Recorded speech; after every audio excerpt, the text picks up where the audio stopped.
My name is Susan Wilds. I'm the principal here at Alta Vista. We've got Dr. Tanaz Bruna in the back from Toledo. We've got Carrie Ann Blevins. Where's Carrie Ann? Carrie Ann in the back from Beach Cities Health District. So thank you so much. Today is kind of a work is presented to you from all of the hard work of the Alta Vista Wellness Council. And 50%. Other 50% is me just really geeking out, because if you'll notice these two books up here, they say Wilds on it, and they're mine. So at some point today, I'm going to kind of be a stalker and make her sign up for me. I've read The Happy Kid Handbook was one of my very favorite books. I was on the Amazon waiting list to get No More Mean Girls for probably at least 6 weeks before it came out. It showed up at my house like the day it arrived. I am raising two 11-year-old girls in my house. We may not survive it. I'll be very honest. There was a whole 20-minute issue about hair this morning that I'm pretty sure I'm going to have to do some apologizing to. But I want to introduce you to Katie Hurley. She is a child and adolescent psychotherapist. She's a parenting expert and a writer. She is the founder of Girls Can, an empowerment group for girls ages 5 to 11. She's, like I said, the author of The Happy Kids Handbook, a book that made me so happy to read. Her work can be found in the Washington Post, PBS Parents, U.S. News and World Report, among other places. She practices psychotherapy in the South Bay area of Los Angeles. She earned her BA in Psychology and Women's Studies from Boston College and her MSW from the University of Pennsylvania. She splits her time here between Los Angeles, California, and Connecticut with her husband and 2 children. How old are your kids? 11 and 9. Oh, well, we're right there. 11 years old, right? 11. So please help me welcome Katie Hurley.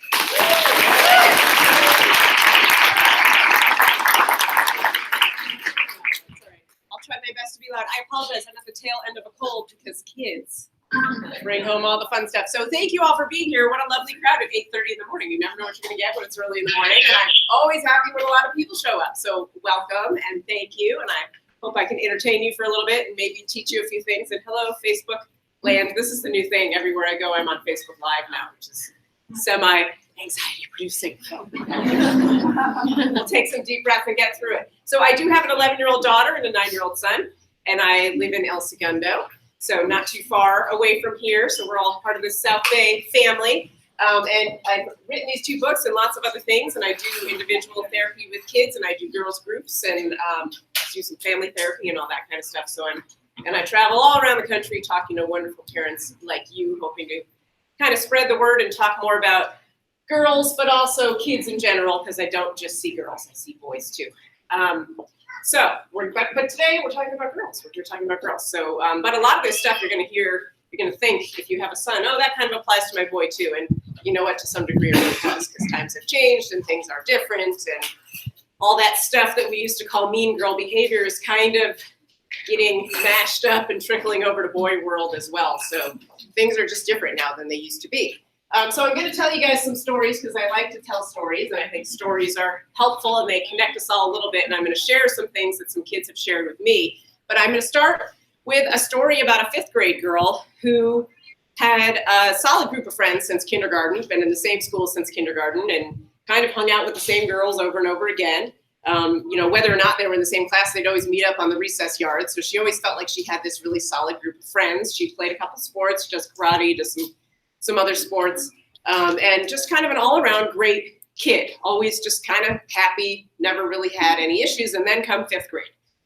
And in 5th grade, things started to shift. And one thing that happened was that her peer group started to sort of very subtly isolate her. And she couldn't figure out why. And because she was the same sort of bubbly person, and if you sat one-on-one with this girl, you'd say, oh, what a bubbly little girl. She's fun to talk to. She's not shy at all. Her teachers love her. She's always got her hand in the air. She loves to learn. So she's just one of those kind of kids that adults can talk to, kids can talk to. And suddenly her peer group sort of stopped interacting with her. And she couldn't figure out why. And it turned out that this group of kids that she had played with were all playing one sport together. And but that had always been the case. That was never her sport, so that was not new information. But in 5th grade, whatever happened, there was a subtle shift. And this little girl started getting comments made to her at recess. And the comments started about her clothes. And this group of girls had all decided they were going to wear a certain brand of clothes that you could only buy at the Grove. And so their parents were taking them off to the Grove every weekend to stock up on these fancy clothes, and they weren't even really that fancy. I mean, not that much more expensive than anything else kids are wearing, but, that was the hot brand. And then they started wearing a certain kind of sneakers. And so one month they told her, well, if you get the white leather Vans, you're in our group. So Dad, you got to get me these white leather Vans. I got to have them. Everybody's wearing them. He gets her the Vans. A month later, they want the checkered Vans. And he says, well, I just bought you white leather. You don't need new sneakers. You just got new sneakers. You're not getting new sneakers. That's ridiculous. Well, when she didn't have the right sneakers, that was the beginning of the end, because she wasn't allowed in the group. And month to month to month, these girls were changing their sneakers. They were changing their clothes. They were wearing their hair in the same hairstyles. And then they started having all these group chats because they've all got their smartphones, even though they're in 5th grade. And so they all started having these group chats. And she was not on the group chat, but occasionally someone would add her so she could see that it was happening and then delete her within a couple of hours later so that she knew that she was deleted. So in and out and in and out, and it was all very confusing. And I tell you this not to scare you. The good news about this girl is that after, months of working together, was able to help her figure out, what does it mean to have a good friendship? What is a good friend? What is the kind of friend you want to have? Is this what you want in your life, this constant confusion? Do you want to have to dress a certain way or look a certain way to be part of a group? And she really didn't. She didn't want that, but she didn't know what else to do because these girls had been her friends since kindergarten. So for 5th grade, for everything to sort of be upturned on her, she didn't know how to cope with that. And, frankly, nobody does. And, when you think about your adult life, if you ever have a friendship that sort of trails off and you're not really sure why and things have changed and you're an adult and you can't figure it out, well, now imagine being 11 years old and having your whole world just sort of blow apart.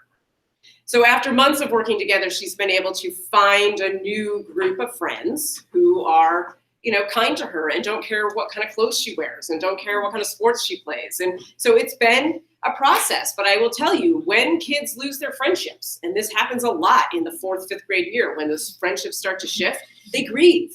It's a grieving process. It's not just, as adults, we have hindsight in our back pockets. So we think, well, you know what, you're so great, we love them, right? You're so great, you're gonna make tons of friends in middle school. It's gonna be great. We say things like that because we want them to know that we have their backs and that we know that they're capable. But for them, it's a huge loss. So these are the kinds of things that kids are up against, and girls in particular. And we're going to talk a lot about that sort of stuff and what is relational aggression and why it happens. But I wanted to frame it inside a story because this is something kids are experiencing on the playground and the lunch yard every single day. So I put a quote up on the board that came from a 3rd grade girl. And in my groups, I see kids in my groups ages probably like 1st grade through 6th grade. And I group them by age. And so they come to me. It's not a therapy group. It's more of just like a fun girls empowerment group where we work on assertiveness skills, we work on confidence, all sorts of stuff. So they're not therapeutic in nature, but they end up being therapeutic because the girls really work through some stuff. So oops, went to sleep on me. All right. So I'm going to read this because I can memorize a lot, but not everything. You have to get really good grades so that you don't get in trouble, because everything counts now. But you can't brag about your grades because that's rude to your friends. And you don't want to be the girl who always brags. It's better to pretend your grades are just okay. It's the same with sports. Obviously, you have to be the best one on the team. But you should never talk about being the best or brag about a really great game because the other girls will get hurt feelings and stop talking to you if you do that too much. You have to pretend sometimes, but it's fine. Everybody does it. Now, when this girl said that, it was quite a long soliloquy, and I was kind of, trying not to have my jaw drop to the floor, but the other girls were nodding in agreement. So that's sort of something that girls internalize right now. And then a 6th grade girl said this: the thing that bugs me the most is that you can never have a bad day because someone else always has a worse day. If I say something about why I'm in a bad mood, 3 other girls start telling their stories, so everyone has to listen to that. It's like the person with the worst story wins the lunch table, so I just don't tell anyone because what's the point? Now I have to tell you. How many people have called their sister or their friend or their husband on the way home from work and got out-storied? Right? And you're like, why did I just wasted a phone call? I just wanted to vent for a minute. Okay, so kids experience similar things that we experience, and we know how frustrating that is. All right, so why are these things happening? Well, Jeff does a lot of wonderful research into self-esteem. That's part of their philanthropic efforts behind the scenes.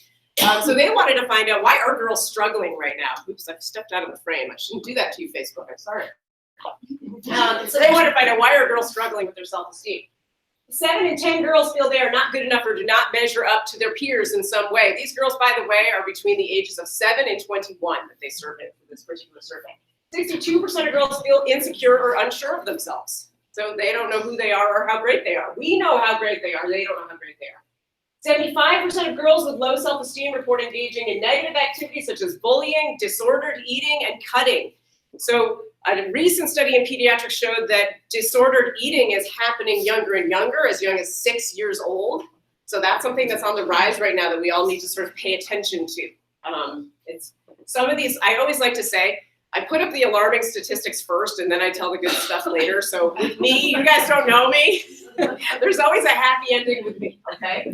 So try not to freak out too much. Girls Inc. is a wonderful nonprofit. They do a lot of research into girls and how we can best support girls and help them thrive in this world. So they ran some numbers. They found that 56% of girls ages 8 to 13 agreed that girls are expected to speak softly and not cause trouble. Do you know who's not expected to speak softly and not cause trouble? Anyone, boys. 44% agreed that the smartest girls in school are not popular, which makes me sad because I've always been a nerd my whole life, so I don't like to hear that. 74% said they are under a lot of pressure to please everyone.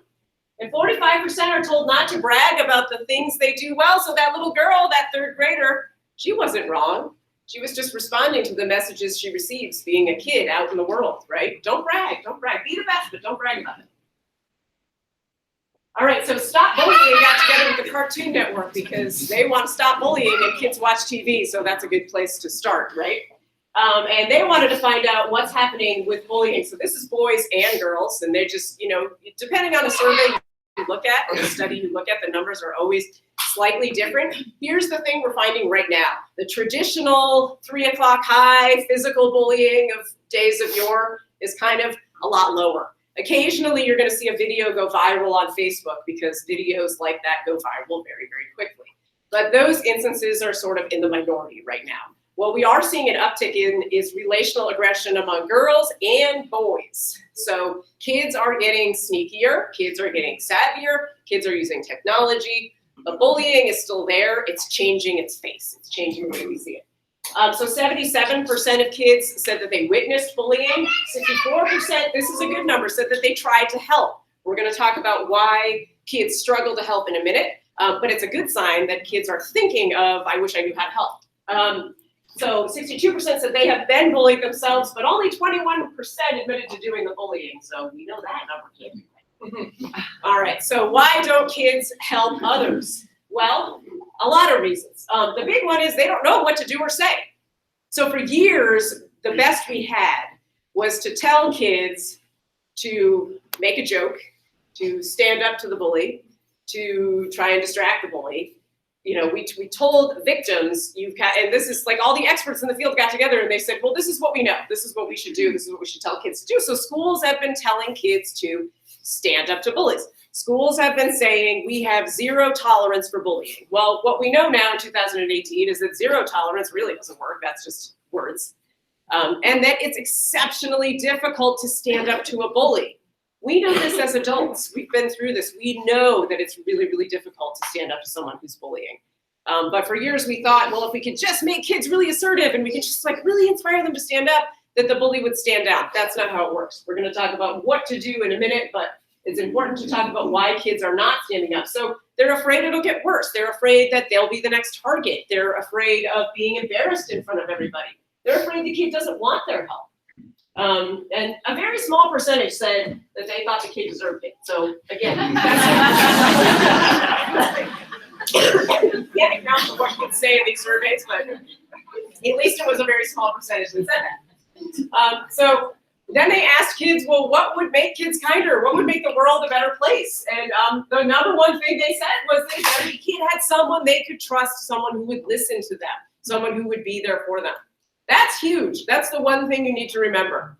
The number one thing kids want is someone to listen to them, to be there for them, someone they can trust. Okay, and so then they also said giving them specific ideas of what to say, and this is a really important piece. I go all across the country telling parents, you've got to practice with kids at home. You have to.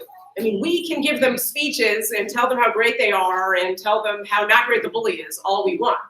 What we need to do is practice with them. We need to role play. And I know the thing about role playing is kids are not embarrassed to role play, right? They just get into it and they try to figure stuff out. Adults are embarrassed to role play. They're like, I don't want to do this. I got work to do. I got dishes in the sink. I got dinner to make. We have 4,000 excuses why we don't take the time to do this. We have to start taking the time to do this because the only way to help kids learn is for them to practice. It's like anything else. You want to be a guitar player, you got to practice the guitar. You want to be a writer, you got to write. So, for this stuff, for kids to learn how to resolve conflict, how to stand up to this stuff, how to work through this stuff, they have to practice and they've got to do it at home because that's the safest place to do it because you love them anyway. That's why they need to do this stuff at home. All right, so they also said they wanted their parents to spend more time, one-on-one time with them, hanging out with them. And, oh, there it goes again. The screensaver's clicked on me. I'll just drop this one in there. If the adults in charge of our country set a better example, I win.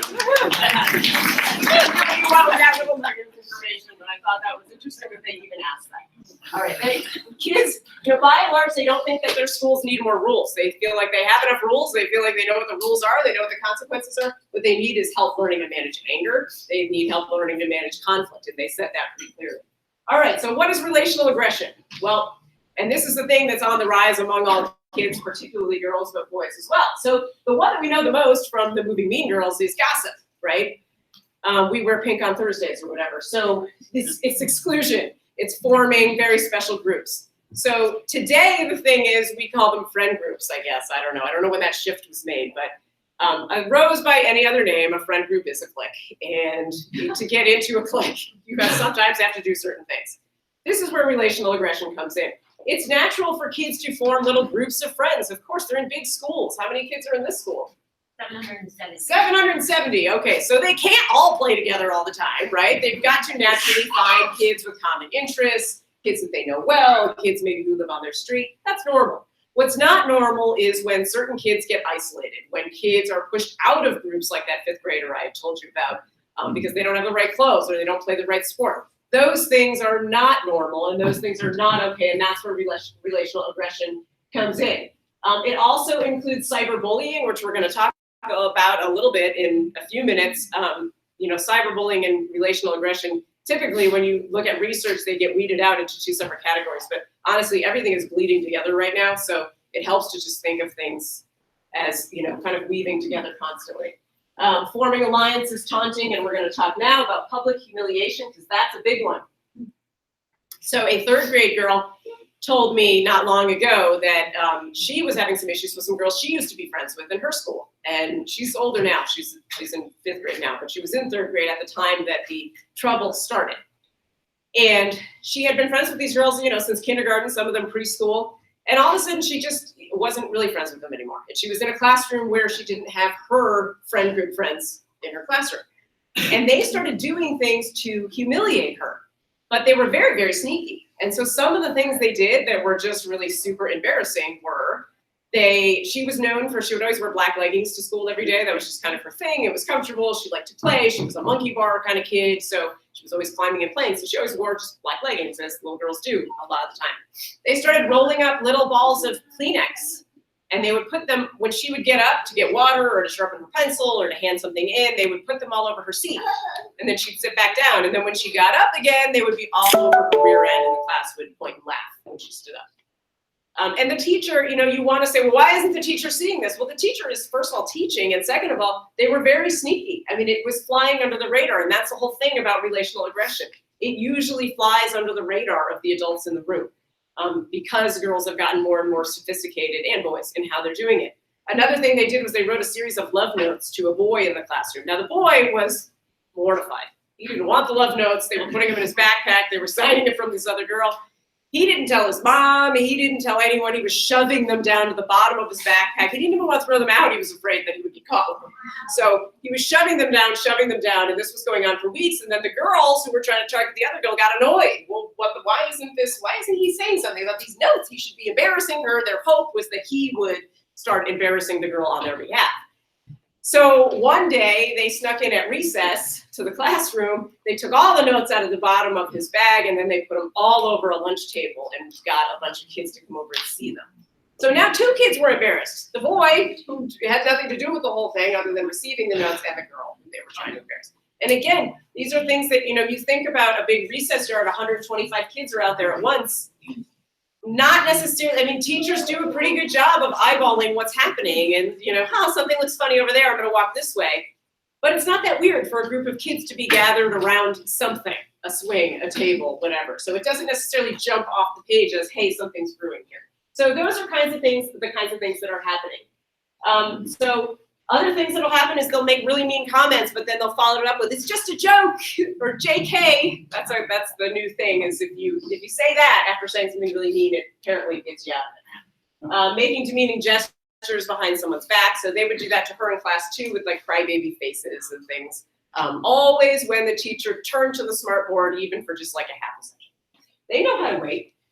Taunting, making a joke of hiding personal property. So sometimes kids will take something from another kid and send them on a wild goose chase around the school to find it.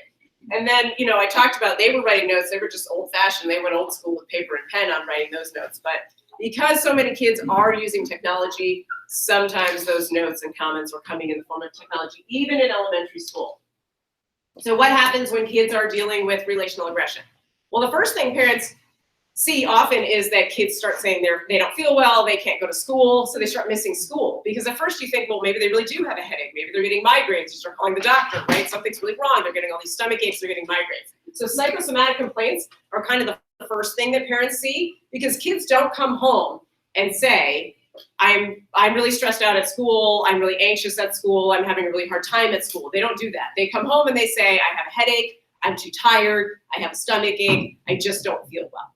What we know about girls in particular, because boys may come home and say, you're not gonna believe this kid did this, girls tend to wait about a month before they even start to try to tell their parents what's happening. We have socialized little girls to tough it out and to figure it out. And we say, deal with it, figure it out, find a new friend. That's the message girls have consistently been getting. So that's why they're not necessarily coming forward for help quickly when they're dealing with this kind of stuff. So anxiety and depression are sort of longer term consequences if this stuff goes unnoticed, if they don't come forward for help, if we don't notice that something's wrong and jump in and get them some help. Those are things that can develop as a result of relational aggression, or chronic bullying, as we sometimes refer to it. Their academics are going to take a dive because they're not in school, and when they are in school, kids who are anxious and depressed have a very difficult time listening. They're quiet. So again, it's this flying under the radar thing. They're not a problem in the classroom. The teachers aren't going to look and say, oh, that kid's a problem, that one's a behavior problem. But what they are doing is spacing out and separating out the things that are upsetting to them. Can you guys still hear me in the back? Because I can get a microphone. The trash came right at the wrong time, right? Okay, down the line. So you may see some behavioral problems at home in particular, because the other thing that happens is kids are really, really good at holding it together during the school day, where they have to hold it together, and then they come home and they explode. They just completely fall apart. They take it out on their siblings. They take it out on you. They take it out on anyone in the house. So you may start to see some behavior problems at home. And then down the road, the things you want to think about, or not that you don't want to think about actually, but the things that could happen are suicidal thoughts. You're seeing these stories in the news, so certainly this can't be news to any of you. I'm sure you're seeing it all over the place. Because it's happening all over the country. And that's the thing, that on that age group, 10 to 24, suicide is on the uptick right now, and thoughts of suicide are on the uptick right now. And, a lot of this is tied into social, emotional stuff happening with peers at school. We're careful not to say, oh, bullying causes suicide, because those are two different things. But what bullying does cause is feelings of depression and anxiety. And what feelings of depression and anxiety can cause is suicide. So we do tie it all together, but we like to be careful not to say this A to B. We want to talk about all the things that happen in between, because those are important. Eating disorders, and then substance abuse. I don't want to be the one to tell you that middle schoolers are using substances, but they are. So, especially, and the kids who turn to substances are the ones who faced chronic bullying in elementary school, are the ones who face chronic stress at home, or ones who really struggle at school for some other reason. So It's happening. They're doing it. We have to be aware of it. If we're aware of it, I always say to parents, sometimes it's scary to think about this stuff, but if we know what we're dealing with, we can deal with it. If we put our heads in the sand and say, no, not here in Redondo, it's not going to happen here. No, not El Segundo. No way. That's a nice little town. It happens, kids are vaping. Kids are using alcohol. They're trying things. They're kids. So we have to just kind of be aware of it. So how do you know if she's not coming forward, how would you know that this is happening to her? Well, we already talked about the psychosomatic complaints. So your kid's baseline. If your kid is not a complainer, I have a kid who has a kid who complains about every hangnail, because I got one of those.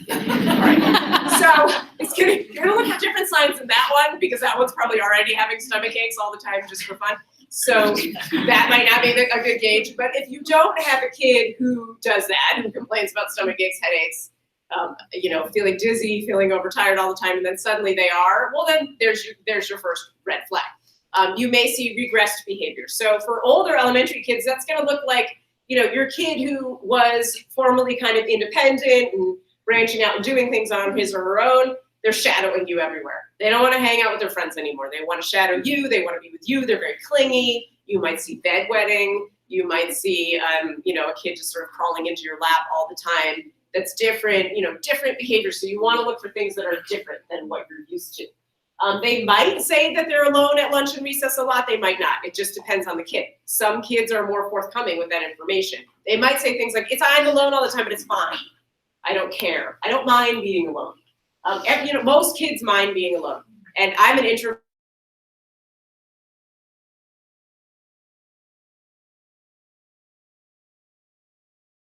And that's kind of normal. There are kids, you will find kids on any given playground who are sitting alone and eating a little bit. But usually they want to do some playing with someone else at some point during those coveted recess times, which are pretty short. So it's not normal for kids to say, no, it's okay, I'm fine, I always like to be alone. Changes in academics, we kind of talked about. Acting out at home, we already sort of touched on.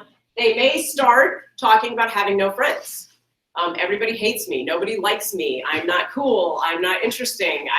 People don't want to be with me. So you'll hear some of those sort of self-disparaging statements. And then sleep disturbance is a big one. So if you have a kid who's a good sleeper, and how many of you also have one who's not a good sleeper? I have one great sleeper and one who likes a lot of help. But if you have a kid who's a great sleeper and suddenly they can't fall asleep independently at night anymore, or they are not staying asleep. They're waking up from either nightmares or night terrors. Who's been through a night terror? Those are special. And those are sort of ramping up. So night terrors can be triggered by stress, exhaustion, and fevers. But in this case, if they're suddenly having night terrors, the stress could be causing it. So sleep disturbance is a big one to kind of really pay attention to. Before I go to the next slide, I just want you to remember this. They're all a work in progress, you guys. Anyone can make a mistake, even the straight A student, even the perfect athlete, even the one who does everything absolutely right all the time, they make mistakes. So everybody wants to know how they know if their kid is a victim of a mean girl, but nobody ever wants to know how they might know if their child is the mean girl.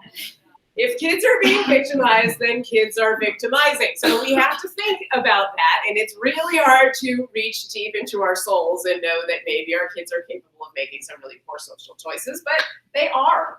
Does it mean that they are terrible children who are doomed? No. The whole reason I wrote this book in the first place is because we have to stop thinking that way, okay? Kids bully sometimes. Not every mean behavior is bullying. Sometimes a mean behavior in isolation is just a bad, rotten day, and a kid took something out on another kid. We've watered down the word bullying. We've watered down the words mean girl. One girl has one terrible day and lashes out at another girl. We call her a mean girl. We don't want to talk to her mother anymore. We're calling all our friends, right? We have to dial it back. We have to stop doing that. We have to believe that kids are capable of change. I'm capable of change. I have changed as I have grown up. You all, I'm sure, have changed in some way, shape, or form as you have grown up. Let's dial back our emotions about this stuff and remember that kids are capable of change. Okay, so these girls tend to be overly controlling. They like to form very specific groups, like the girl running the group changing the vans monthly, okay? She is doing that because she wants to establish dominance. She wants to have friends that she knows are going to stay her friends. And the way she knows they stay her friends are they dress exactly like her. Is this going to last forever? Nope. I guarantee nope. She's going to go off to 6th grade next year and it's going to be a whole new world and things are going to change. She doesn't know that yet, but that's what's going to happen. I know that because I work with middle schoolers and elementary schoolers, so I see all the changes happening. I see how the friend groups shift and change. But so kids who are overly controlling, kind of like calling all the shots, what they get to do, where they hang out, what kind of clothes they wear, what kinds of things they eat for lunch, those are things to watch out for. If they like to form little clubs and exclude other people. So you may see your daughter who was, formerly friends with your good friend's daughter suddenly like, no, I don't want to hang out with her. No, I just don't want to. Why? I don't want to. Why? I just don't, right? They're not giving you reasons, but these little playmates that were friends all along, suddenly your daughter is really pushing one aside and she won't tell you why and she won't talk about it. That's something to think about. So they tend to be secretive. Like I said earlier, they dish out insults and then say they're just kidding, so people shouldn't really be hurt by that. But we all know we're hurt by things, right? Words hurt. They do. We have to stop pretending that they don't because they do. They might be very focused on popularity. So who is popular? What does it mean to be popular? What do I have to do to get more popular? The girl, the 5th grader who came to me, that was her parents brought her to me because they saw that she was struggling and they weren't sure why, and she wasn't telling them about the friendship stuff. But when she first sat down on my couch, her first question to me was, how could she be more popular? So she came to me hoping that I could give her advice on how to increase her popularity. This is something kids talk about. I mean, we hope they don't, right? I mean, things have changed so much and we like to think that maybe that stuff we went through isn't quite so prevalent, but it is. It just sort of shifts shape, over time. So they may lack respect for adults. So these may be the kids that are a little more entitled or, sassy or talk back a little bit to teachers and other adults. So how many of you know about Finsta and slime accounts? 1, good. If I get 1, I'm excited. 2, all right. 3, yay. 4, good. Okay. Not that you want to know about these things, but here's the thing. So a lot of our, the average age a kid gets a smartphone is 10.3 years. That's roughly 4th grade.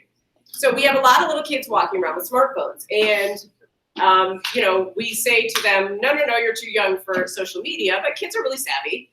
And also they're under a lot of pressure because what's happening is even though it seems that all the social media platforms got together and decided to arbitrarily decide that 13 is the perfect age for social media, a lot of parents are handing that stuff over at age 9 and 10 right now. And they're saying, well, it's not that bad. How bad can Instagram really be? And what's happening is the kids are putting on the full court press. No, I'm only going to share pictures of the dogs. This is what we do. We share pictures of the dogs. It's really cute. It's really fun. Maybe some flowers, the whales from whale watching. I'm only showing animals and flowers. Okay. So they make these contracts and the kid, yes, mom, yes, dad, I'm only going to do exactly what the contract says. And they get their Instagram accounts or their Snap accounts or whatever, and we're monitoring them and we're following them and we're going to be sure to be on top of it. And then what happens is they start these secondary accounts. And that's where all the good stuff happens, the good, bad stuff, really. So the slime accounts and the Finsta accounts, they used to call them Finsta exclusively, like fake Instagram. And so that would be their secondary account under kind of a silly name. And that's where some of the relational aggression would occur. Unfortunately for the kids of the world, I started traveling around the world and my colleagues started traveling around the world and telling parents about Finsta accounts, so they switched to slime. And in 6 months, we'll switch to something else. But here's how they do it. So they use, y'all know about the calculator app that can hide apps? So yeah, okay, so there's the calculator app that can hide apps, but there's also, you can buy skins, or not buy them, you can download them for free. So you can hide your apps under skins. So you can put a picture of a flower, or a puppy, or math, or something that parents wouldn't look at, right? So rule number 1, if your kids have weird looking apps on your phone that you just don't recognize, just click on them. That's probably where the stuff is. That's probably where the fake accounts are. Are they doing this because they're mean, horrible, rotten children that want to destroy other people's lives? Of course not. Of course not. They do not have the brain space right now. Their frontal lobes are not fully developed. They will not be fully developed for quite some time. They don't have the reasoning. They don't have the impulse control. And they got a lot of kids doing this stuff, and it seems really fun at the time. So the beauty contests, and yes, they're happening. And the date or diss, and yes, that's happening, even with 4th graders. And the who's the ugliest kid in the school contests, and yes, those are happening, even in 4th, 5th grade, yes. I know, it's shocking. These are the things that are happening underneath the skins that we're not looking at because math, right? So that's the kind of stuff that these kids are prone to getting involved in because, again, it puts them at the top of the social hierarchy. And that feels like an important place to be. For better or for worse, that feels like an important place to be for some kids. Also, as they're in 4th and 5th grade and they're starting to think about middle school, they're emulating what they're seeing happening in middle school. And they're wanting to be a part of that so that when they get there, it'll be a seamless transition. So that's part of why they're doing that stuff. The other big thing is that girls switch roles. So your daughter may be the victim 1 month, but a month later, she may turn around and do similar behaviors to another kid that she used to be friends with. Why does she do this? Is she horrible? No, she's not horrible. It feels really bad to be victimized. It feels really bad to be pushed out of your group. And for a minute, it sometimes feels good to give it back to somebody else. And kids are filled with regret after they do this. They feel filled with guilt. You know, they tell me all about it in my groups and in sessions. They talk about how bad they feel when they do this stuff. But sometimes it just feels good to be on top for a second. Okay, so I do this with kids all the time. I call this the iceberg of emotions. And I do this in my groups, and I do this in individual sessions. And if you really are looking for this slide, and a lot of you are taking pictures, but the lighting is bad. A lot of these you can follow my Instagram account, and I put things like this up on Instagram all the time because I know they're useful to have at home. So what I always tell kids is the thing that we see at the tip of the iceberg. What do we know about icebergs? We see the tip of the iceberg. They're beautiful. They're majestic. We should not drive a boat near them. What's holding them up? The giant iceberg underneath the tip of the iceberg. So all we see is that top. So that expression, this is just the tip of the iceberg. Kids never understand expressions anymore. I think it's funny. I guess we grew up with parents who always spoke in cliches and expressions, and maybe we don't do that as much anymore, but I do it now with kids.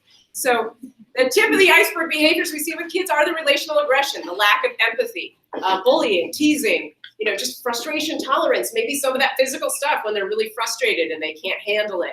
Those are the things we're seeing in the surface. It is our job as parents and educators to look beneath the waterline and to find out what's holding those behaviors up. Why are these things being repeated over and over again? And so, what do we find when we look underneath the waterline? Well, we find kids that are, baffled by what ifs. What if I have no friends? What if I go to middle school and nobody likes me? What if I fail this math test? What if I'm the only one in my class who doesn't get yet another sticker for my time test chart? What if my teacher gets really mad at me because I wasn't paying attention? So kids are full of what ifs. Kids are under stress and pressure today that they have not been under in years, and so times have changed. The landscape of stress has changed significantly for our children, starting even at a younger age. That's a whole different talk that I do, but so I won't get stuck on that one for too long. But negative emotions, but what causes them? Anger, sadness, fear, anxiety, loneliness, just kids have all these negative emotions that they're dealing with. You think about a kid who goes off to school every single day and they're dealing with kids who they think don't like them. Well, how are they going to feel all day? They're going to feel anxious. How are they going to feel when kids start teasing them? Stressed out, and just bad. How are they going to feel when they're alone at lunch? Lonely. So all these emotions are welling up beneath the surface. And when it finally comes up to the top, you see these behaviors that we don't like. So we have to think about the way to help kids not do those behaviors is to take care of the feelings and emotions that are underneath the surface. I'm going to take a break from all this talking to tell you a story for a quick second because I like stories. So I'm going to tell you a story about Idina Menzel, and it might be weird to talk about a Broadway star when talking about kids and growing up, but it's not. So hang in there. So Idina Menzel, and you might know her from Wicked and Rent and various other things. Frozen, if you ever had that kid that listened to that song 70 bazillion times, that's our Idina. And Idina's a lovely human being, and she does a lot of wonderful work all over the world and just giving back and getting to know different cultures and different people, and she's a good, kind person. So she tells a story about how she learned from a friend about a South African greeting, this little tribal greeting that really spoke to her. And she wrote a song about it, and the song is called I See You. So when you're on your way home, you can pull it up on Spotify because it's very beautiful. That's your challenge. So, so she wrote a song called I See You. The greeting goes like this in this little tribal village. When two villagers meet each other, the first person says, I see you. And I'm not going to do the translation because it's a really beautiful language and you should look it up on YouTube because you can hear it. And it's really beautiful and I don't want to ruin it because I've tried, but I'm not good at it. So I'll keep trying, growth mindset and all that. So the first person says, I see you. and the person that they're greeting says, I am here. And that greeting is a cue to take a pause and to just be together and to think about each other and to say, hey, I know what you're going through. I know that this is hard. I'm here for you. I'm a person in your life. I care about you. Years and years and years ago, Americans used to do this, right? People trudged out to the bottom of the driveway in their slippers and robes to grab their newspaper that was at the end of the driveway, and they picked it up and they turned to their neighbor and they said, hi, how are you? I hope you're having a good week. We don't do that anymore. What do we do here in America now? Hey, how are you? I'm stressed. How are you? I'm stressed. Oh, I'm so busy. I got 10 baseball games. I've got 5 parties. You win, you know. We're constantly in competition to see who's the busiest, who's the most stressed, and whose kids are driving them the most batty with things.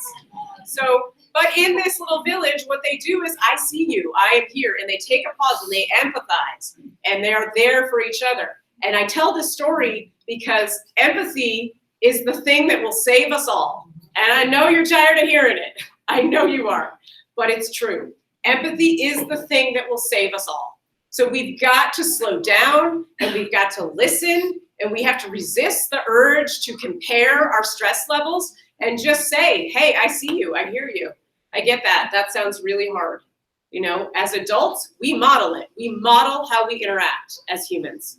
And if we can learn to do that, if we can hit the reset on how we interact, we can model it for our kids and we can raise a good generation of humans who empathize with one another. So I see you. Listen to that on the way home. All right. So research shows that on average, it takes about 66 days to make or break a habit. We, in just 2 months' time, can help kids learn to become helpers, right? We can create good, positive habits in our home, in our schools, in just 2 months' time. So why wouldn't we do that? I don't know. We're going to talk about that. All right. So, and dovetailing on the I see you moment, here we go. What can girls do? This is the moment we're waiting for. What can kids do so that these problems start to decrease so that we don't see so much of this stuff happening in the world? If you walk away from nothing else from today, if you walk away with only one thing in your brain that you remember, please, please, please let it be this. It just takes one. A child who is bullied, who is tormented, who is teased, is one human connection away from going to school the next day with a smile on his or her face and saying, I can do this. A child who is suicidal is one human connection away from living to see another day. A child who is struggling academically is one human connection away from building that growth mindset and saying, I can do this. It just takes one. It is up to us to raise the one.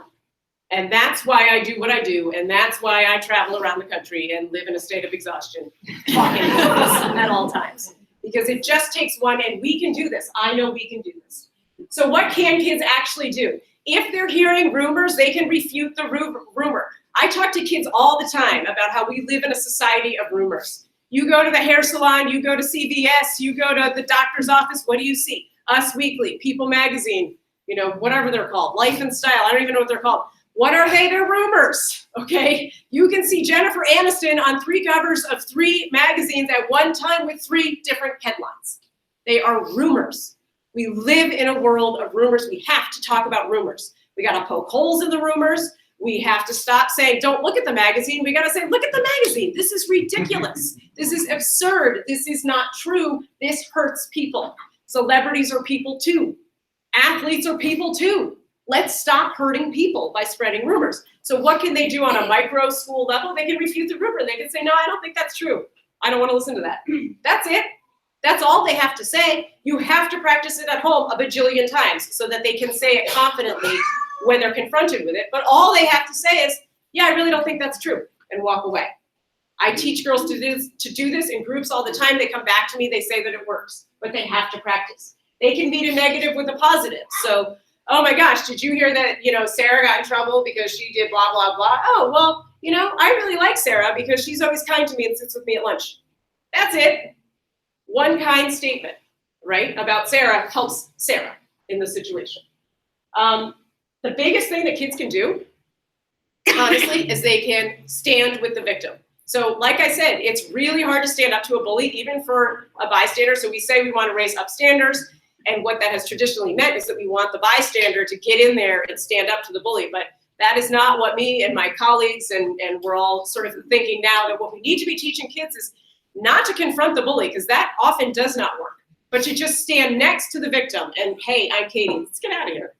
You want to go sit over here? You want to go play in the monkey bars? Like, let's get out of here. So if we teach them to join with the victim, put an arm around them, tap them on the shoulder, high five, whatever, hey, let's get out of here, let's do something else, they can get that kid out of a really negatively charged situation, and they can be upstanders and they can be helpful. And it's that simple. All it takes is practice. And the other thing we need to really be talking to kids about is getting adult help. For years, we've been teaching kids, you can do it on your own, you can do it on your own, try, kids will say to me, well, the rule at school is try 3 times. And I said, well, the rule in the classroom is try 3 times, because you can't ask your teacher to, fix every math problem for you. So try 3 times is like, you gotta try on your work 3 times before you ask the teacher, right?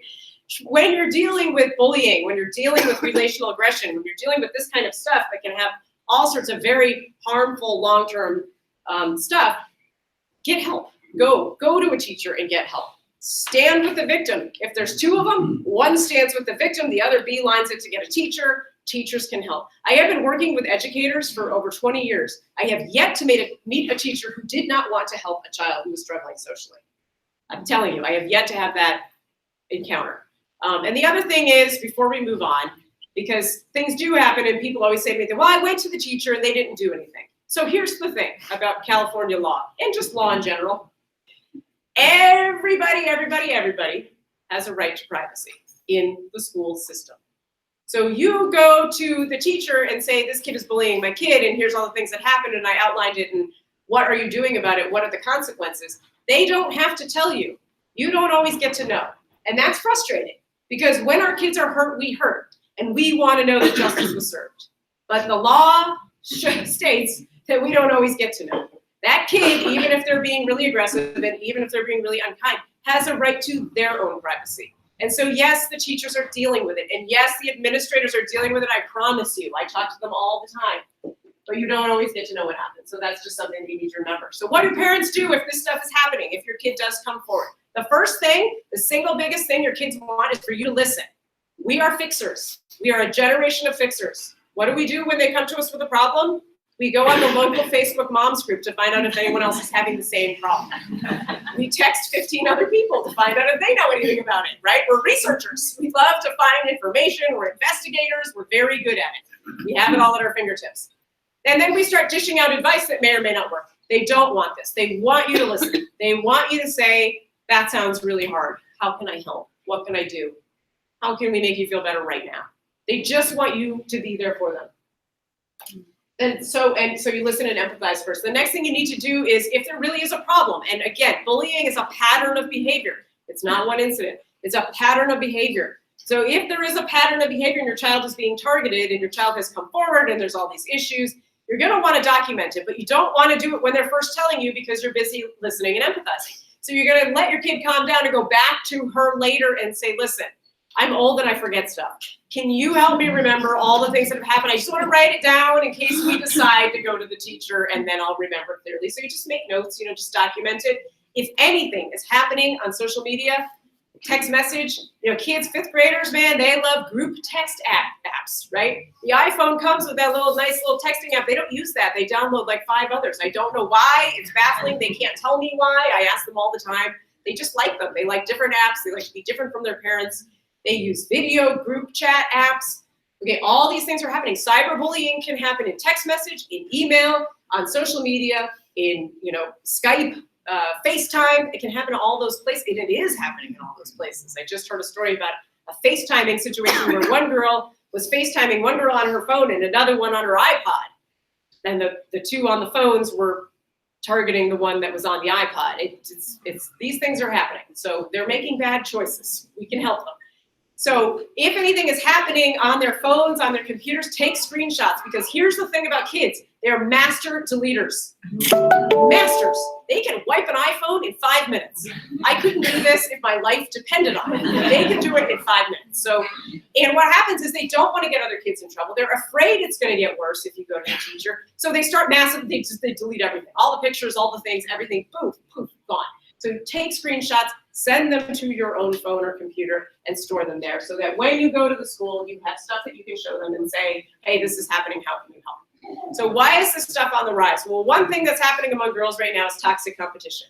Research is showing that girls' perfectionism is on the rise and that this idea of competition among girls is on the rise. We took this wonderful thing.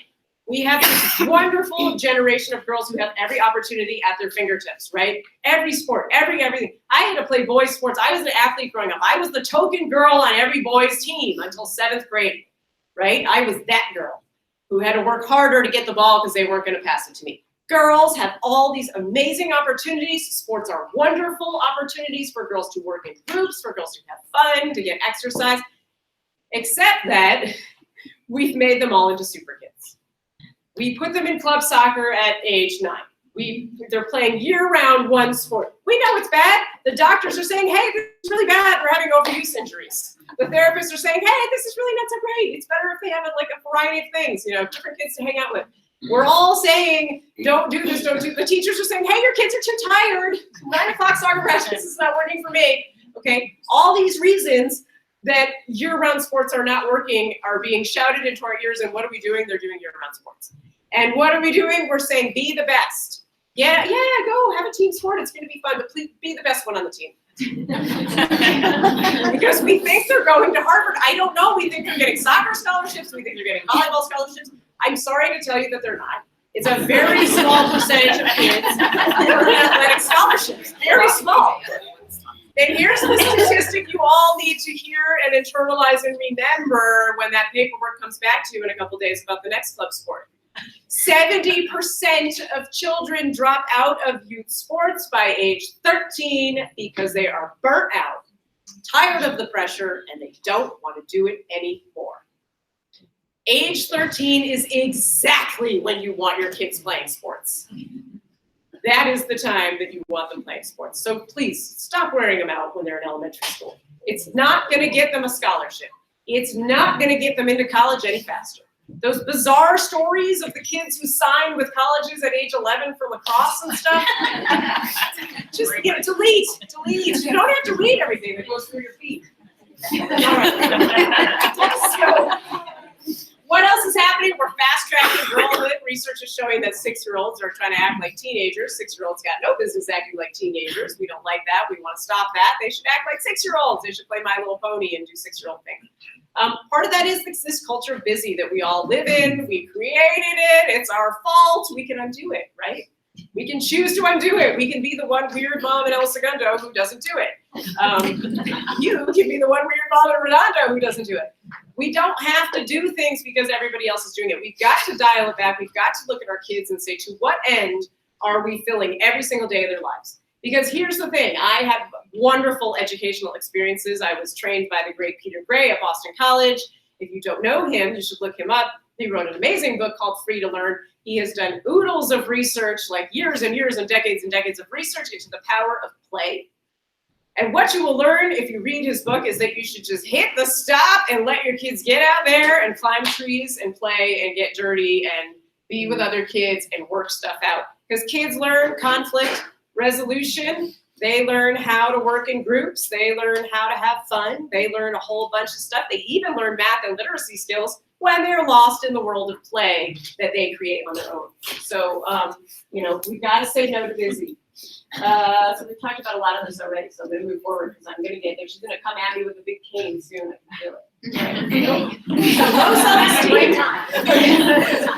Low self-esteem is one of the driving factors behind some of this behavior. And, years ago, there was this self-esteem movement, and then self-esteem got such a bad name, and it's such a bummer. Because self-esteem is important, When I feel good about myself, I come up and stand in front of all of you guys, and I can tell you all the information I have learned. If I'm feeling really bad about myself, I'm going to be really nervous up here and forget what I'm supposed to say, and it's not going to go as well, and then they're not going to invite me back. And that's a disaster. Self-esteem is important. How we feel about ourselves drives the decisions we make. We make good decisions when we're feeling confident and when we feel like we know what to do. So that is important. So how do you know if your daughter or son has low self-esteem? Well, here are the signs. So negative self-talk is just, the constantly, I can't do this. These are the I can't kids. No, I can't do it. No, I'm not good at that. No, I'm not as good as so-and-so. Johnny's way better at that. You should ask him. He can do that. So these are kids who constantly sort of tone down their abilities, but it can be about anything. I mean, it can be about like baking muffins. It's like they're just, no, I don't know how to measure stuff. I can't do that. They're overly critical of themselves, of their skills. These are kids who, come home with, papers that teachers are putting big smiley faces on, and they're finding the one error and hyper-focusing on that. So they really tend to zone in on things that they perceive as being wrong or not as good. They may have body language that lacks confidence. So instead of standing up tall, they're kind of curved over. When you meet other people, their heads are down. They're kind of looking up. They won't take off their hat, that kind of stuff. Overly apologetic. Does anybody have the I'm sorry kid? I'm sorry, I'm sorry, I'm sorry, I'm sorry. Everything they do, they're sorry. They don't even know why they're sorry. It just pops out of their mouth just in case. It's like a blanket statement. I'm going to do it anyway.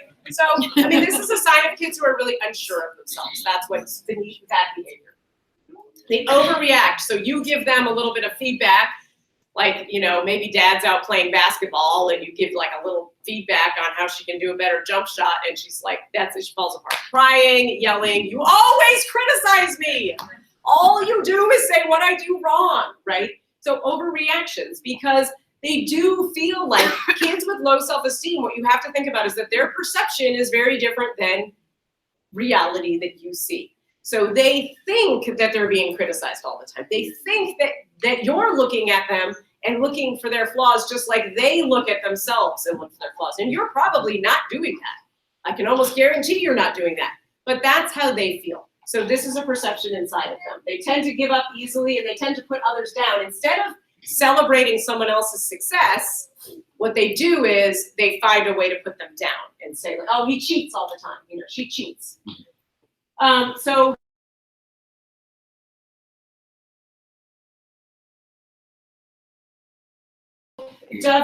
or just some other club or theater or something like that, or even going to big parties with loved ones and being around people they actually care about when they don't feel good about the way they look, which plays into that low self-esteem. And Girl Guiding in the United Kingdom, that's the leading nonprofit for girls over there, and they do a lot of great research because, this is not an America thing.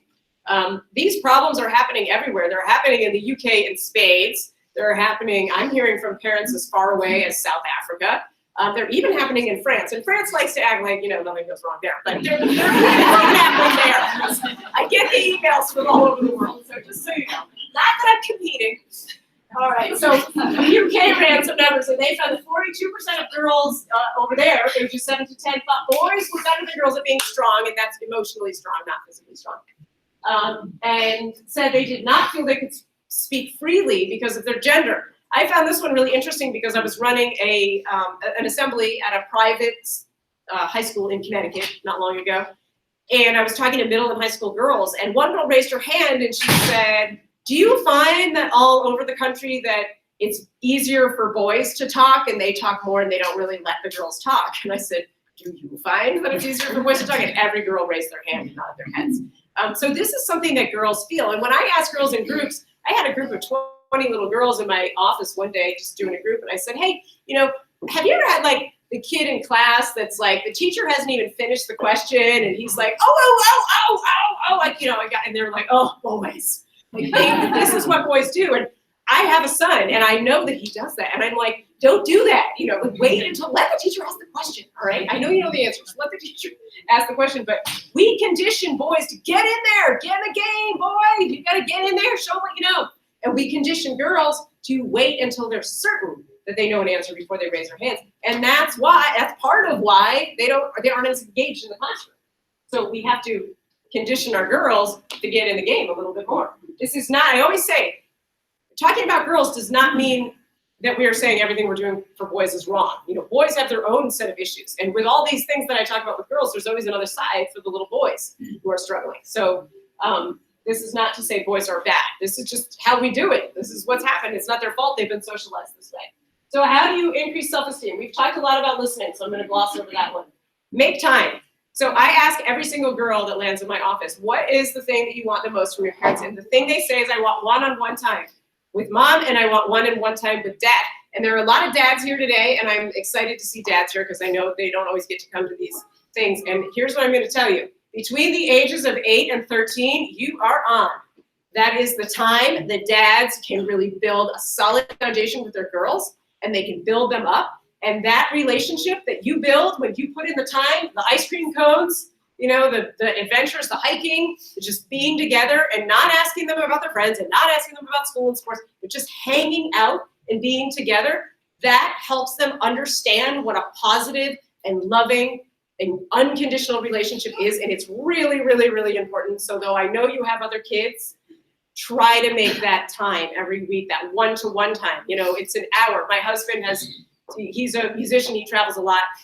And so the first thing he does when he gets home is he scoops up my daughter and they go to Five Guys and they spend, you know, more time than is reasonable at Five Guys. But they catch up, you know, they sit, they eat the peanuts, they eat the hamburgers, they catch up. They have so much fun. It fills her cup. Her smile is brighter. She has more confidence when she comes back from that one-on-one time. So, you know, I have a daughter and a son, and I know how tricky it is, and we all get pulled into, and I travel. So I know how tricky it is to get pulled in different directions when I finally have downtime from work. But it's really, really, really important for you guys to put in that time if you can. And with moms, you know, when I said, well, what do you want to do with mom? They want to hang out. They don't want to talk about all the issues. They want to hang out. So, you know, make that time to just hang out. You know, go do whatever it is that's fun for your girl. I mean, my daughter and I, she's really into shopping. So, you know, we go shopping. That's her new thing right now. But, you know, it's fine. We go shopping and we chit chat and we look at stuff. But do the thing, you know, whatever it is, walking on the beach. My daughter and I love to walk on the beach when we're in Connecticut and look for sea glass. These are the times that they just feel that connection. They need that connection. They take it with them when they go off to school and other places. Okay, teach cognitive reframing. So those are fancy psychological words that sound hard, but they're not. So here's what it is. We need to teach our girls to flip the script in their brains. So when their self-esteem is low, the narrative they're hearing in their brain all day long is, you're not good at this, she's better than you, you know, you can't do this, you stink at this, right? We don't want them to hear that narrative. We want to switch it. The best way to do it is to do it at home when they're calm, not when they're upset about something, and not right when they get home from school in the afternoon, but when they've had lots of downtime and they're calm. Another good thing to do is to get out a whiteboard and do it with her, because we all have that voice in our heads. I don't care who we are. We all have it at times, right? I know a lot of very famous artists and musicians my husband plays with. They all have it. I ask them. They all have it at times. They have that script that goes through their minds and says, I don't know about this. Okay.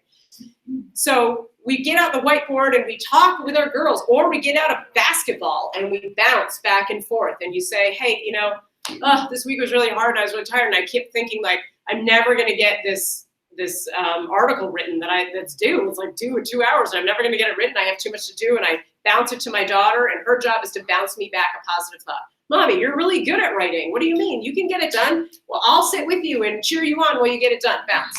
Then she bounces me her negative thought, and I bounce her back a positive thought. If you're doing it on the whiteboard, you're just writing it all out. Like, what are the thoughts that are dragging me down right now? All right, let's think of alternatives and let's practice them out loud. When we use self-talk and we practice out loud and we reframe those negative thoughts and make them positive, it becomes our new inner dialogue that we listen to during the day. So it just takes practice. You know, it's not a one-timer. It's not a one-time thing. There's no one-time fixes. Rome was not built in a day. But if you do it over and over again, it becomes habit. 66 days, you have a new habit, you have a new positive narrative running through your brain. Promote non-competitive groups among girls. That's why I started my groups in El Segundo, because they're not competitive, they're just fun. We're just talking about girl stuff and having fun. Girl Scouts is an amazing program you all have heard of, I'm sure. Girls on the Run is a wonderful program. I don't know if you have a group here in Redondo. You do, great. You have it here at the school. Perfect, okay? That, I mean, could it get better than that? They're out, they're exercising, they're together, they're working towards a goal together. I just love Girls on the Run. I talk about them everywhere I go. If these things are not working for you, one great thing, start a mother-daughter book group. Let the girls pick the books, you know, have a monthly book group. Let them choose crafts to do when you meet, or, you know, something to bake when you meet. It's fun. Girls love to do this stuff. So, you know, get in on it and do it, and just have non-competitive things where they can just hang out. Because again, going back to Peter Gray and the power of play, one of the biggest problems we have right now is kids don't just hang out anymore. Girls don't hang out. They're playing soccer. They're playing volleyball. They're hanging out while being told what to do by an adult. That is not the same thing as hanging out and building a friendship. It's just not. It has its benefits. It should not be the only thing. They've got to hang out. So we got to teach them coping skills. Kids don't come into this world with coping skills. So we have to teach them. They're under stress. They're, for better or for worse, they're being evaluated a lot at school. It's not our fault. It's not our school's fault. If we want to find who to blame, we can head up to Sacramento and start yelling at people, but that's useless. So what we can do is teach our kids how to cope, right? A lot of schools are using mindfulness curriculums. Are you doing that? Mm-hmm. You're doing Mind Up? Oh, good. That's my favorite. If you're not using, so you can use Mind Up at home as well. Do you send stuff home? Yeah. Okay, if the stuff is coming home and you're not using it, I would really encourage you to please use it. Because the more kids practice this stuff, the more it becomes a part of who they are and they learn how to cope. So Mind Up has amazing different strategies for just brain breaks and for coping with stress and coping with the anxiety of the constant assessments and evaluations and all that stuff. It's a beautiful program. It's wonderful that you have it here because not all schools are putting this into place. Please use what comes home. There is a wonderful app called Stop, Think, and Breathe Kids. It's a mindfulness app.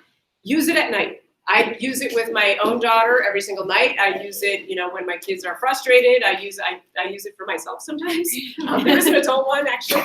The kids one is great because it has you check in with emotions first. So you say how you're feeling. You pick little emojis. It gives you a list of different mindfulness things you can listen to. You pick one, you listen to it. It's 5 to 7 minutes long, maybe 8 minutes at the most. And it guides you through the breathing and the relaxation exercise, and then you check in with emotions afterwards. It's a great thing to do with your kids. It's a great thing to do at night. That's an app, sorry. An app. Yep, Stop, Think, and Breathe Kids. Okay, so let girls follow their own dreams. My dreams are not my daughter's dreams. I was a hockey player. I played ice hockey at Boston College. I was a lacrosse player. My daughter does play lacrosse a little bit. But she is an Irish dancer. Do we have any Irish dance moms? Yeah, you are my people. Okay. It's a really weird, we could do 3 hours on the underworld that is Irish dance that I didn't have. This is what she loves. All right. I mean, I don't get it. This is what she loves. The wigs, the makeup, the whole thing. It's alarming. Okay. I have these moments of can I do this? I can't. I don't know how to make sense of this. This is her thing. It's what she loves. She enjoys doing it. She feels confident when she's doing it. She has fun. She makes friends. I mean, every single competition, she's the one who's making friends. She really doesn't care if she wins or loses. She just wants to meet people. So she's just making friends and she's having fun and she's strong. Boy, is she strong. So, that is not something I would have necessarily chosen for her, especially once I found out how expensive it was and all the trouble. But it's something that she stumbled upon and she loves it. And it's just been a wonderful experience for her. So we've got to let our girls drive their own trains. We have to let them decide what they want to do and what they want to play. And if they want to take a break from volleyball for a season because they're burnt, it's okay. It doesn't mean they're going to stink when they start up again 6 months later. It doesn't mean it's over forever. Let them take a break. If they want to do theater, if they want to hang out in their rooms and become writers. I mean, just let them make decisions. Let them be who they want to be, because when they can be who they want to be, they're going to be more self-confident. They know what they want. And sometimes they say, I don't know. But, you expose them to little bits and things here and there, and you just let them figure it out. I mean, that's how we all grew up. If we go back in the time machine, we will remember that that's how we all grew up. We talk a lot about praise. Praise gets a bad name, all over the place, because everybody feels that kids are overpraised. And to some degree, probably that's true. The thing about praise is it's how you do it. It's not that you do it, it's how you do it. So if all you ever tell your kid is you're the best on the basketball team, you're the best at math, you're the best at math, you're the best at this, that, and the other thing, then that's what they hear and that's what they think. And here's why it's a mistake. Not because their egos are the size of Montana, but because then they don't know how to fail. So when they're suddenly not the best on the basketball team because they don't have the best stats or whatever, they feel like failures and it's overwhelming. So what we want to do is praise what they're doing. Process praise is what it's called. Praise the efforts they make and the things that they try, because we don't always win, right? We don't always hit a slam dunk. We don't always knock it out of the park, but we try and we get back up and we try again. So if we praise the process and the steps they take to make their own dreams come true, that's good. That helps. That builds them up a little bit. There was some research that showed that, I always say this when kids are here, there's no kids here today, but it might help some of you. If you hold a superhero stance for 60 seconds, it gives you a little boost of self-esteem. Go to your next meeting. All right. So one thing I'm constantly teaching girls is how to be more assertive. I find that girls are not particularly assertive right now. We have, a lot of people don't necessarily know the difference between assertive communication and aggressive communication or passive communication. So, we want to teach girls to stand tall. We want to teach them to make eye contact, to use a, loud but not overbearing voice. So those are things to just practice at home. I always say practice this stuff when you're out. Like, when you're at the library is the great, how great are libraries, right? Because librarians are like the most helpful people on earth. So I always tell my kids, like, oh, can you go ask I make stuff up. Can you ask the librarian where to find a book on sharks? Because they have to go and practice, right? They've got to make eye contact and ask a question, and then they bring them for help, and then they realize, oh, this is a person who can help me in the world. So, when you're out at the store shopping, you can't find something, or, have your kid ask. It's, people are mostly good. We live in this time where we feel like people are mostly bad because the news is always bad. But people are mostly good. Most people in the world are good people who want to help other people. We've got to stop scaring kids into thinking that everybody is a stranger and strangers are bad. So what do we say? Strangers are a friend I just haven't met yet, right? Strangers are someone who might be able to help me. I just don't know them. I haven't asked yet. So we've got to get kids out in the community interacting. And we here in beach cities, we live in these nice little pockets, right? We live in these wonderful little pockets. And yeah, things go wrong and nothing's ever perfect. But you can take your kid into the Whole Foods and have them ask somebody for help, and they're going to be helpful, right? You can take them into your beautiful library here in Redondo and have them ask a librarian to help them, and that's a safe place to practice assertiveness skills. The best way to practice being assertive is to do it. So get them into safe places and have them practice. So I always tell kids they have to learn active listening skills, because one thing is getting back to that, when you get out storied. So when someone is talking to you, you got to make eye contact, say some ahas, oh, I understand. If you didn't understand, ask a follow-up question. Don't jump in with your own story, right the minute the person stops talking, right? So active listening skills means making eye contact on the listening end and asking for clarification and conveying that you understand. And sometimes you do that with your words, and sometimes you do that with your body language. So teach kids how to do that, because they don't know how to do that. How do you know if your kid is not assertive? So passive communicators tend to be hedgers. So they go into it, they raise their hand in the classroom because they do know the answer, but when the teacher calls on them, they say, I'm not sure if this is right, but, or I think maybe I know it, but. Okay, these are the kids that always have the impact statement first before they answer the question, because they just want to get it out of the way that they might be wrong. They say a lot of I'm not sure's, I don't know's. They have a terrible time making decisions. It can be anything, right? I mean, they can spend 7 hours deciding between two Shopkins. Right? These kids are just, they're like, they don't know. They don't know how to make a decision. It's really hard. They're afraid they're going to regret it.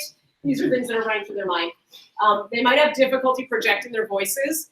There's a lot you can do at home to practice this stuff and make it fun. So, instead of just throwing them right into it and saying, make sure your voice is loud and clear, I've been known to run presidential elections in my home, running for Senate. They make speeches. I make speeches. We vote, the stuffed animals vote. We do all sorts of things like that. We get out our iPhones. We do cooking shows. These are all ways to practice projecting your voice. Talking into a camera is actually an excellent way to learn how to practice talking out loud. I mean, you won't believe it, but 20 years ago, I couldn't have stood up and done this day after day after day, because I would be too anxious, I'd be too nervous. Talking into a camera actually helped me learn how to do this and not freak out every single time I had a room full of strangers expecting things from me. So, practice that stuff at home. They might apologize a lot. The I'm sorry kids tend to be the non-assertive kids as well. And they don't always make eye contact. How do you know if your kid is an aggressive communicator? Well, these are the interrupters. They have a lot of good ideas. They don't know how to wait until the appropriate time to share their good ideas. They dominate conversations. They use a really extra loud voice to communicate with other people. They tend to use body posturing that is big and strong and in your face a little bit. They're not doing it because they mean to be mean, or they mean to be aggressive. That's how they know how to get heard, I don't know how many of you are grew up in a family where people were really loud and you were not the loud one. That's me. So sometimes to talk over a crowd, you talk in a way that you wouldn't normally talk because you're just trying to get your voice heard. Well, a lot of times that's what these kids are doing, and they don't really realize that they're doing it. They may seem like they're insensitive, but they're really not. They're just trying to be heard. You've got to remember that. When we're thinking like, oh no, this is bugging me, I don't know why this kid is acting this way, we have to remember that they're trying to be heard, right? Kids have something to say, they don't always know how to say it. And they may argue a lot. Okay, so Girl Scouts did some research to find out why girls are not taking leadership positions, because by and large, they still don't. Boys are more likely to jump in there and run for student council. It's Harvard did an interesting study actually, and moms are more likely to support boys who run for student council. So there's all sorts of like weird messaging that our kids are still getting that we're subconsciously sending, and we don't even mean to be sending it. So they found that stress was a big reason. They feel like it's stressful to try to get those roles. They don't want to be called bossy. This is a big thing in girl world. You know, the minute somebody speaks up, oh, she's bossy. I don't like her. She's bossy. You know, and then they tell their parents, oh yeah, that's bossy. It's like bossy is like the worst word in the universe. Peer pressure, you know, if something doesn't seem cool or like you're going to stay in that white Vans group, then they probably won't take that chance. They're afraid of being embarrassed. They don't have the confidence to try and do that. And a fear of public speaking is a very real, very, very real thing. Interesting fact. So those Parkland kids who basically started their own political party, does everybody know what they have in common and why they're so good at what they do? Their school district, the Broward County School District, from pre-K on up through 12th grade, has a public speaking curriculum that starts when they are pre-Kers. No kidding, no kidding. And it goes all the way through 12th grade. These kids are trained. They are those kids, those exact kids who are leading the charge in our country right now for gun reform or, you know, change. Those kids just prior to that horrible, horrible incident had prepared and done a whole debate just on gun control. So these kids have been trained. They have, since they were little, they have learned to use their voices, and it works. By God, does it work? Look at them. They're not afraid. They're being attacked left, right, and center all over the internet. They are not afraid. They keep going because they know that their voices matter because they learned that from when they were small. So that's an important reason to start that at home. So how do we build these skills? Well, I talked a little bit about the presidential debates. We need to repackage bossy. We really, really, really do. I say to girls all the time, you know who's bossy? CEOs. You know who's bossy? That mom who started a company from the ground up and is like selling everything to every mom in Redondo Beach, right? Bossy people know how to get stuff done, right? It's not a bad word. It's the way we phrase it. So we have to repackage that. We have to talk about that. We have to say, you know what, let's not use bossy in a bad way. Let's say, hey, she's assertive. Hey, this kid's a leader, right? This kid's got leadership skills coming out of her. Let's help her hone those skills instead of calling her bossy and thinking she's not a good one for my kid. We have to model it. So, you know, I'm guilty of not always modeling the best skills, particularly when I'm arguing with AT&T about my bad wireless in my home. Sometimes I maybe get a little aggressive. But we have to think about, so our kids are watching us always at the most inopportune moments, obviously, but they're watching us when we don't think they're watching us. So we have to really think about being assertive and being calm, clear communicators all the time. Even when it's hard, even when AT&T is driving you batty. Because that's when they're watching us for cues and they're learning from us, oh, this is a time when you're mad, you get aggressive and you yell, you know, or, you know, when you're okay and you can be calm and you're talking to your doctor's office, that's when you're calm, but when it's, you know, that guy, you're not calm. So they're looking at those things and they're really paying attention. I ask kids and they tell me all sorts of stuff. So we have to pay attention to what we're doing. Family debate night is a fun thing you can do at home on a Sunday. And I always say, like, you know, on a Monday morning, say, hey, this Sunday's going to be family debate night. It's going to be gummy bears versus Hershey's Kisses. Pick a side, get your arguments, do some research, you know, get online if you need to. Okay, you got to formulate your arguments, and then you have a moderator. So this person is talking, this one's listening. There's going to be question and answer period. It sounds ridiculous. This is how they practice projecting their voices. This is how they practice, you know, forming an argument that's important to them and communicating it to another human being. And so it's all good practice. A newscast is another fun thing to do. I do that with my girls groups all the time. They love it. You can get the news, you know, music on YouTube, and everybody gets to have an anchor role and report on an important story.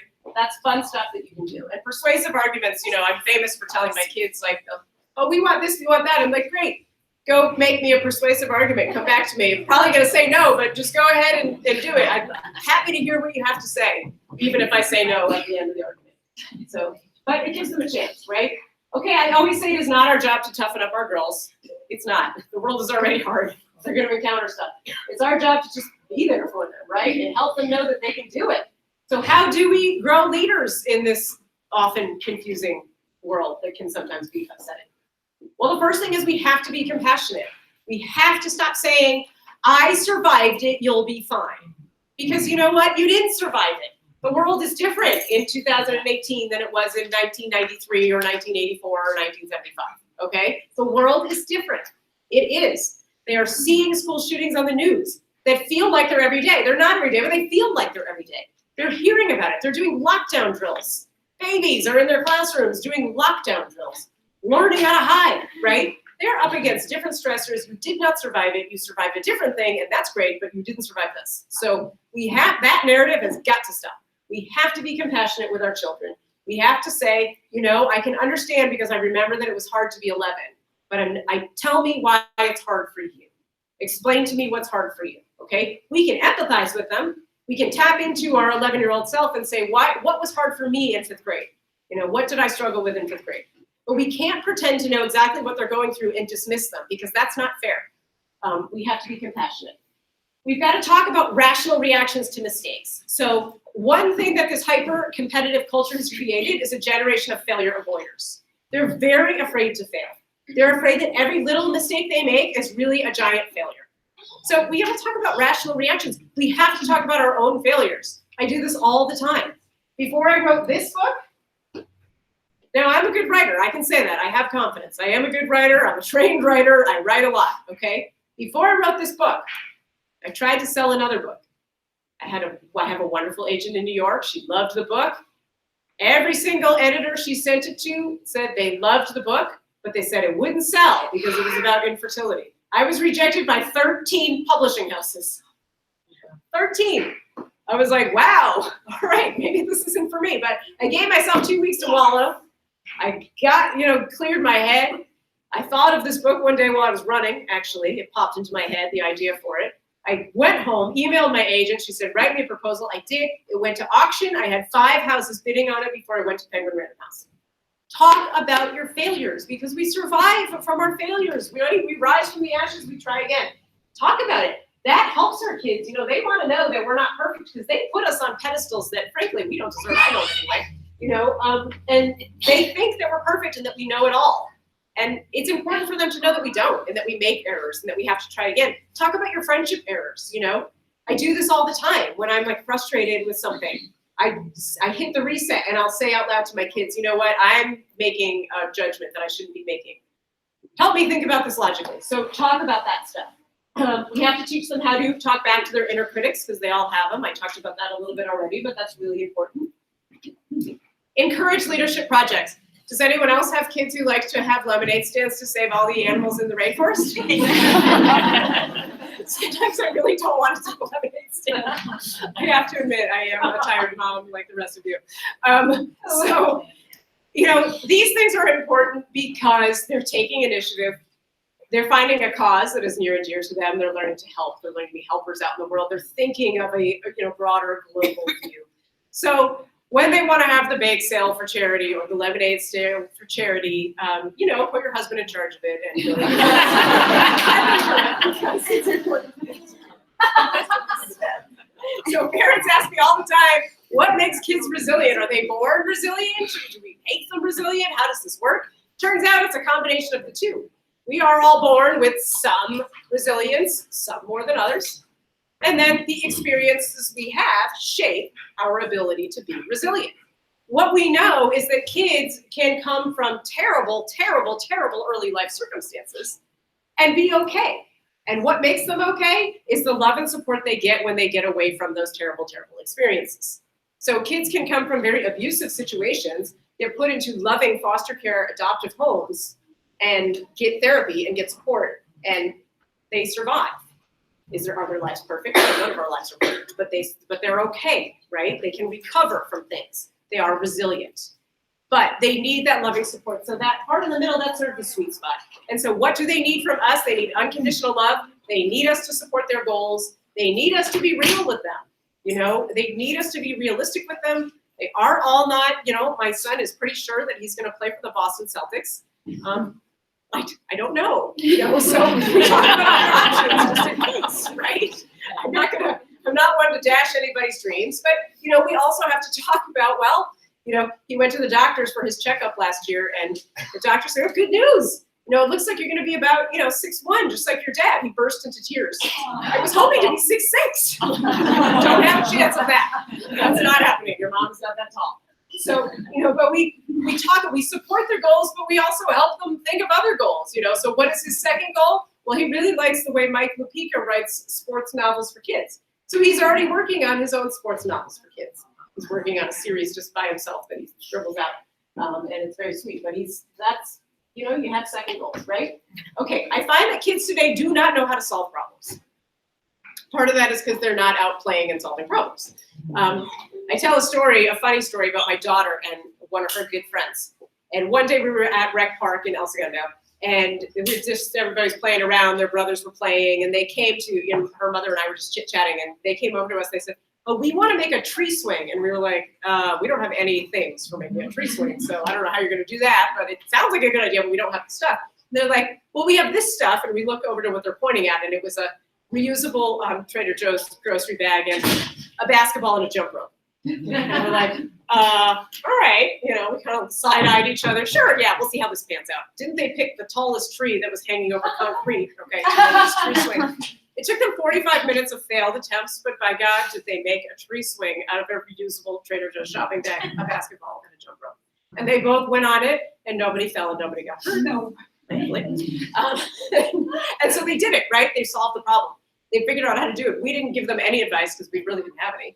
And we didn't tell them that they couldn't do it. We just said, well, you can try to figure it out. We're not sure how you're going to do it, but go for it. And they put their heads together and they figured it out. This is what kids need. They need time to put their heads together and figure stuff out. Legos. I love Legos. But Legos are like, you follow 403 steps and you have this nice building and then they sit there and collect dust, right? Can we go back to 1985 when it was just a bunch of random pieces and they had to figure out how things went together? I love those things because they're pretty, but they really, in my house, they don't even get used, so I stop buying them. But, it's better when they just are thinking in their brains and being creative and coming up with their own ideas. This is how architecture is born, right? Okay, so we have to teach them how to solve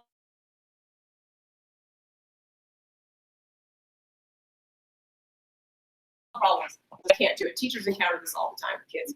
So you have to teach them how to break it down. Break it down into manageable pieces, little small pieces. So what's the first piece of the problem? Talk about it. What are two solutions, two possible solutions? So there's always going to be one that's totally outlandish, So then it's your job to not tell them, oh, that's totally outlandish, but to ask questions. Well, what might happen if you try that? What how do you think that'll turn out?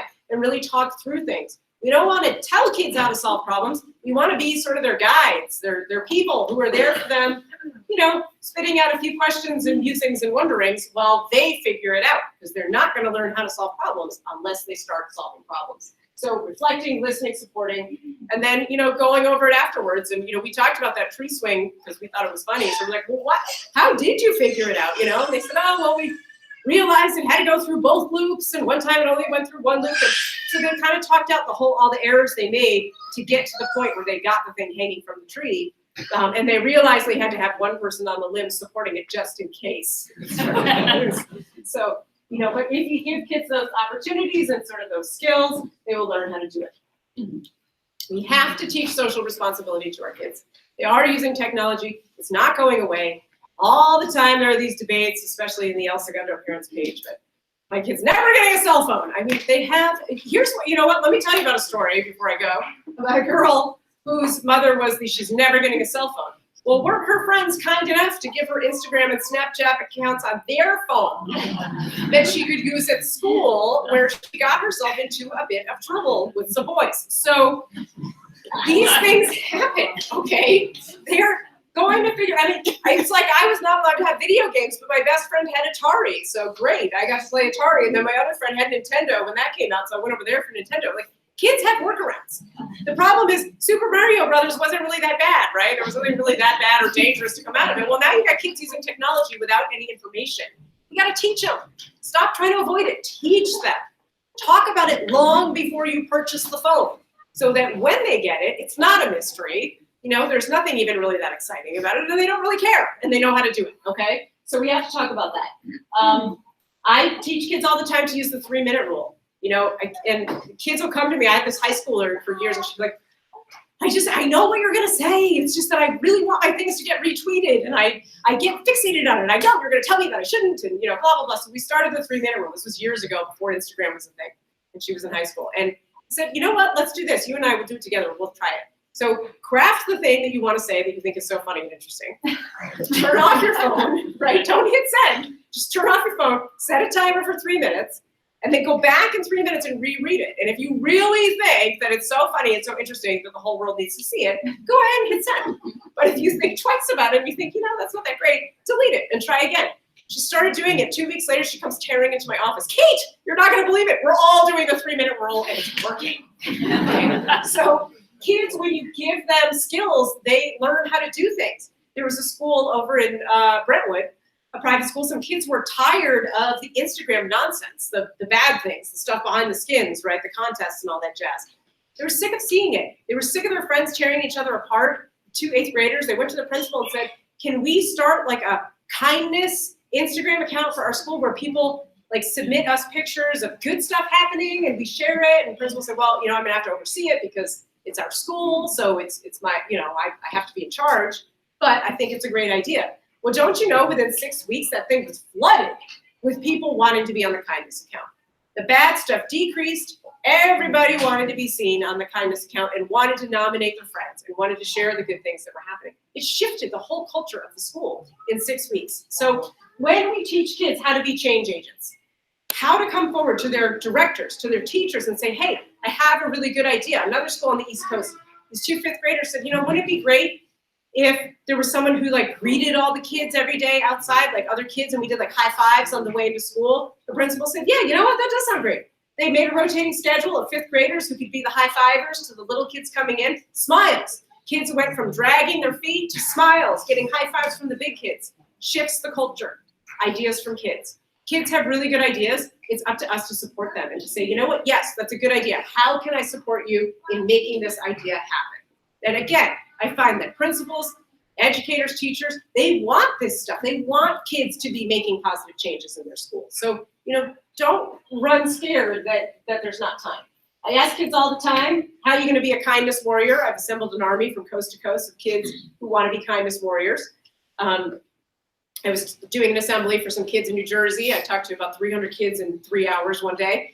And we were talking about the things that drag us down in the morning. I'm running late and mom barks at me. I forgot my homework and I know my teacher's going to be upset. All the things that drag me down. And, one little girl raised her hand. She was in 5th grade and she said, Miss Katie? I said, yes. She said, well, what do you do if you're playing soccer and all you hear from the sidelines is your parents telling you everything you did wrong? And my heart broke for her because I get it. It's like we get excited about games. We think we're yelling good things. Maybe we're yelling corrections, but we're not really meaning it the way that they're hearing it. Maybe we are meaning it the way that they're hearing it. I don't know. All sorts of things happen when we're watching kids play sports. The end of that assembly, we put our heads together and we said, what are we going to do? How can you guys, I have to leave. I have to go back to California. How can you be kindness warriors for me while I'm gone? Well, they went to their teachers and they started all these kindness days and all these little challenges that they're doing every single week of the school year to just, one challenge was to give 10 compliments a day for 5 days straight in the classroom, and they all tallied their compliments, little things like this. So kids have good ideas. When we empower kindness and empathy, they rise to the occasion. But we have to do it. We have to talk about it. That's got to be our, baseline so that it becomes their baseline. Mentoring opportunities are good, especially for those older elementary kids. So, reading, a lot of schools have, reading buddies and things like that. So take it one step further and, read to kids in the neighborhood or walk dogs in the neighborhood or, all sorts of different little things that kids can do to help younger kids. My kids go to a small private school in El Segundo. It's mixed age classrooms. So they're constantly mentoring and being mentored. And it's really interesting to see how the kids help each other out and how they interact with each other and how they all benefit from it. So, put that into practice on a larger scale. Find the ways that your older kids can help littler kids, little preschoolers. When I was in high school, one of my favorite things to do was to coach a hockey team for 1st and 2nd graders. And I would do that on Sundays at the end of my week. And it was always so fun. Just, kids love to give back if it's meaningful to them. We tend to put them into things and say, this is the right thing to do. But if you give them an opportunity to find something that's meaningful to them, it becomes something that they'll do year after year as they grow. And that's the whole point of community service and mentoring. Okay, this is a handy little social media checklist you are free to use and take a picture of if you want it. But essentially, we want to talk to kids about sharing things that are interesting, not just selfies. We want to talk about thinking first. So if one kid is being left out of the picture, how might they feel? We want to have those very honest conversations. You know, if you were the one kid who was left out of the picture, how would you feel? So talking about that stuff. We want to talk about comments. I had one group of kids, we started doing like this kindness splash thing where for every negative comment they would see on Instagram, 5 girls would immediately leave positive comments right underneath. And they started it was the girl who was in therapy with me who was frustrated about the negativity, and we kind of talked about it. She went back to her friends every day after school for they'd spend 15 minutes together, just positive splash. Like, so these 5 girls would hit, and they were popular girls. They were seen as popular girls in the high school in El Segundo, and they would just hit these positive comments to try to boost up morale and make someone feel good. And so that's something to teach. If you see someone getting a negative comment, leave a positive comment right away, or reach out to them on text message, or reach out to them in person. We've got to get our kids spending more time together face to face. I am the mom who takes the phones if they show up in my house. That's just my rule. Nobody's fought me on it. I'm sure they talk about me behind my back, but hey, kids do that, right? I can live with it. So we've got to get kids spending more time face to face. We have to spend more time face to face. One thing research has shown is that kids wish parents had more rules about what they can share on Facebook. They do not want you to share those embarrassing stories. They do not want the embarrassing photos. They hate it when they're 15 and that photo of them from when they were 5 pops up in a memory and gets reshared. It's so embarrassing. So think about what you're doing. You know, do I want my childhood fails posted all over Facebook because my mom got bored one day and learned how to use it? No, I don't. You know, so, right? Some things we can leave in the past, right? So we have to think about what we're doing and why we do what we do, and we have to model it for them, and we have to talk very openly and honestly with them about how we can be responsible social media users, because one thing I do see is that kids do use social media well sometimes. Now, somebody's going to ask me, what's the perfect age? And the perfect age to me is 16. That's the perfect age. That's unrealistic. They're using it much younger than that, and they're allowed to use it at 13. But if you really want to know the truth in terms of brain development, in terms of impulse control, empathy development, 16 is my perfect age. Because that's a time where kids stop and think before they do that kind of stuff. Will there still be some mean stuff going on? Yes. But you'll also start to see some positive stuff. Those Parkland kids, they organized all of this with social media and text message. It all started with 4 kids in a bedroom texting, tweeting, rallying kids from coast to coast. So good things can come out of social media if we teach them how to use it responsibly. One complaint I get from school directors over and over again is, we brought in this expert, we brought in this person to talk about cyberbullying, to talk about social media, and nobody showed up. Show up. If your schools are doing this, they care about you and your kids, and they're giving you these opportunities. You all showed up today. I've been rambling for too long. I'm going to stop. But you showed up and you listened. Show up when your schools offer you these opportunities, because this is how we learn. This is how we help each other. We can help each other from our own experiences and what we've seen and what's worked in our houses. We've got to stop this. I do it this way. She does it that way. Let's talk about it. Let's be more open with each other and talk about pros and cons and learn from each other. If we do that, kids will learn to do that same thing. Okay, this is how you can get in touch with me if you ever need to get in touch with me. I am accustomed to getting a lot of email. I will admit I'm very slow, but eventually I do get to it. I thank you all again for being here at 8:30 on a Friday morning. Does anybody have any questions for me before I go? Yes, you right there. You were ready. First, thank you so much. I feel like I got a lot of information. So my question is I'm a mom of 4. Yep. This is great, but it's overwhelming too. So what is your step one? If we're gonna do 2 months to create a habit, what would you say there's an order to that? I would say pick something small that's manageable, just like problem solving, right? Pick something small that's manageable. You got 4 kids, your life is hectic. So, one thing that's an easy change in your own home is a gratitude jar. and you just start it on a Sunday, and you know all week long you put each other notes. Mom and dad does it too. Hey, thanks for doing the dishes last night. I was really tired. I didn't get a chance. You made that easier for me.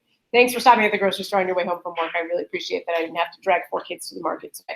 You know, put little notes in a jar at Sunday, breakfast, dinner, lunch, whatever it is you do together. Because again, you know, we get into these things, you see things on the internet. You have to have Sunday dinner. You don't have to have Sunday dinner. You have to have a family meal, okay? Whenever it works. Right? So at your family meal, you get up and you read the notes out loud, and you'll see the faces on your children. You'll see the face on your husband or your wife or, you know, whoever.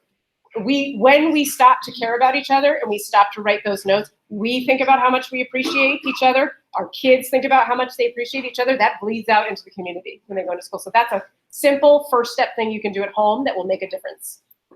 Yep. Yes.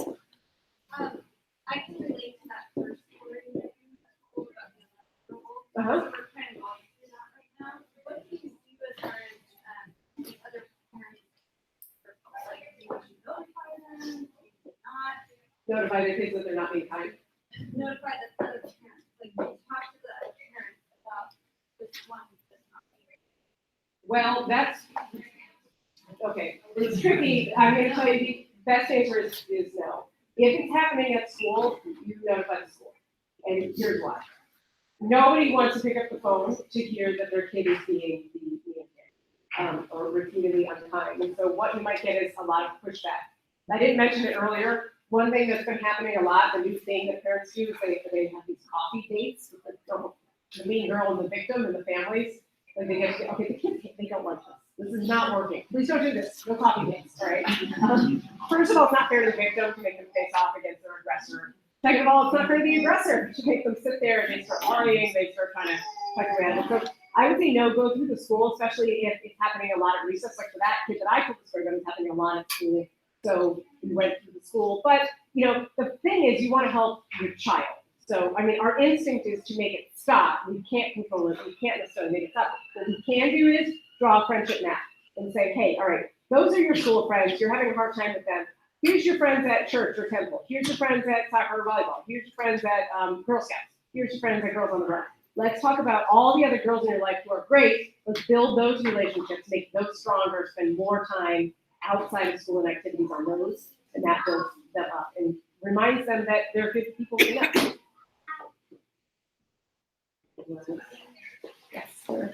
It's very informative. It's a good, I love, my question is, do you do this for the kids too? Is there a version of this where you tell them that?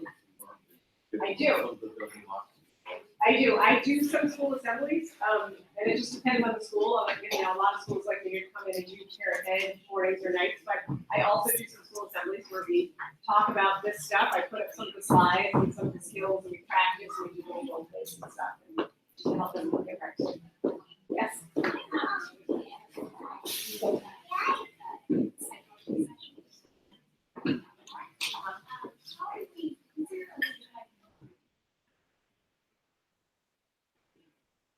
Some sort of just A group. yeah. For yourself. Yeah. Yeah, you know, if you email me, I know there's a technology for most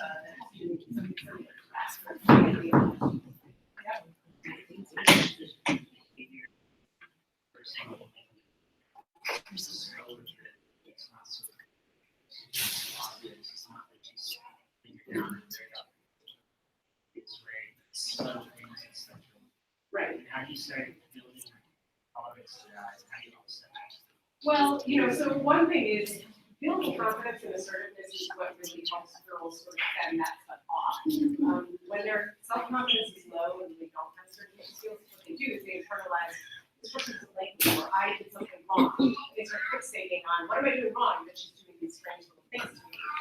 So one thing is to, like I was saying with this mom, build other relationships that you know are positive. Don't take away, don't say, you can't be friends with that girl anymore, she's mean. Don't do that. Just start building other positive relationships and then really work on those assertiveness skills at home and work on building personal confidence. So, you know, we think of like team sports and stuff like that as downhill confidence, but sometimes it just depends on the kid. Like, I'm married to a really artsy guy, so I have an artsy kid. And for her, drawing, spending a lot of time at home drawing and knowing that she's good at that, and me just sitting with her while she sketches and while she learns from real estate sketching and watching some YouTube videos of artists and all that stuff, that builds her up and reminds her that she has these skills and she's going to do. So start building those skills so that those little things don't feel so big. Because right now they feel huge, but they're feel smaller. Yes, Hi. I don't know if other parents have heard about this. My daughter just went to middle school, and it's been a roller coaster of bullying and then suddenly harassing. I call it like sexual harassment. Yes. The boys are the hormones are going there, and suddenly there are these kids that use the language that sometimes girls don't understand, and the boys said to the girl, let's be a couple, and she understand, okay, we are friends. He means girlfriend and boyfriend. And then she says yes, and then the boys text the whole friend. Oh, she said yes. And then suddenly start to every day. When we're gonna have our first kids? Mom. When we're gonna have our first kids? When we're gonna have the whole all this is happening in school. So the girl is like, oh my God, what am I gonna do? So she is my best friend, my daughter's best friend, but also happened to my daughter. And my daughter was very strong. No. Yeah. No. So now it's with my best friend, and she's very worried, my daughter. And they will come to tell her parents. The parents will say, don't look at this boy anymore. Yeah. But the boy is still there. So the girlfriend is telling my daughter, so my daughter is getting very concerned. Yeah. He's telling this thing, when he's gonna, she's not talking to him, but she feels like he looks at her every day in school and in classroom, so she feels afraid, getting really down. Oh my God, everything talks to the counselor. Yeah. But that's the thing my daughter is telling me, these things are coming around, and the other boys too, and now kids are coming to therapy. Oh, who are you are dating this boy? Oh, he's telling that you're the boyfriend. Or something like he already kissed you. So also is your reputation is going on. Oh, she's an easy girl. She's kissing. So these things are coming out suddenly. I was, oh my God, you don't respect this.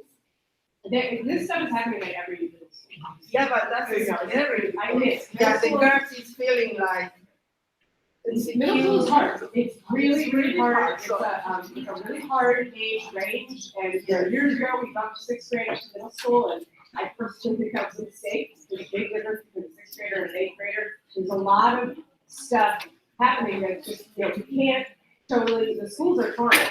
They can't totally control it, but using the school counselors on site who are available, having a teacher that they're close to, that they can sort of be their touchstone. It might be their homeroom teacher, but it might not. It might be the music teacher, it might be our teacher, it might be their coach. Someone that they can check in with. I mean, Harvard's research shows that 70% of girls have experienced sexual harassment by the time they're in 10th grade. So this stuff is happening. So we need to be talking to our girls about what they do if a boy says something uncomfortable, does something uncomfortable, uses words that make them feel really yucky and uncomfortable. But also we need to be talking to our boys about the words they use, what to do if other boys are doing things that are uncomfortable and putting kids in a bad, victimized position. So we really, I have a 9-year-old son, and I talk to him all the time about this stuff on a 9-year-old level. I say to him, you know what? Someday you're gonna wanna hold a girl's hand. You're gonna need to ask her first. Someday you're gonna wanna, tell some girl she's really pretty. Make sure it comes out in the right way. Let's talk about that. So, be mindful of the media they're consuming, because kids are consuming a lot of not great media. 13 Reasons Why dropped last year. They're about to drop a new season. I mean, 5th graders were watching 13 Reasons Why on the school bus. They're binge watching it to and from school. Their parents had no idea. So this is the problem with smartphones, more so than social media, is that they're on those buses and they're watching stuff you don't want them to be watching. So, building up boys is every bit as important as building up girls. And giving girls and boys, because honestly, boys get sexually harassed sometimes too. So giving them both a plan. What do you do if someone puts you in an uncomfortable position? Where do you go? What's the first step? Who can you talk to? How can you get help? We got to empower our middle schoolers especially to seek help, because middle school is tough. So then you kind of answered my question, because I have a middle school daughter and then a first grade boy. And so I see middle school boys and just what a mess it is. Mm-hmm. And so that's my question. It's like, are you going to come back and do one of these for boys? Because I because, it's our, like, we need to raise We do. good men. Raising Yeah. good men, that's right. You're absolutely right. Yeah. And yes, it's a slightly different conversation, and I can, talk to the principal here about doing that at some point, maybe next school year, because I do think that's useful. But we do have to really think about how we interact with our boys, how they, my little boy, like I said, he's a basketball player. He loves basketball, so he kind of looks up to all these players, and I'm like, I find, and he's, a football fan. He doesn't play football because that's where I draw the line.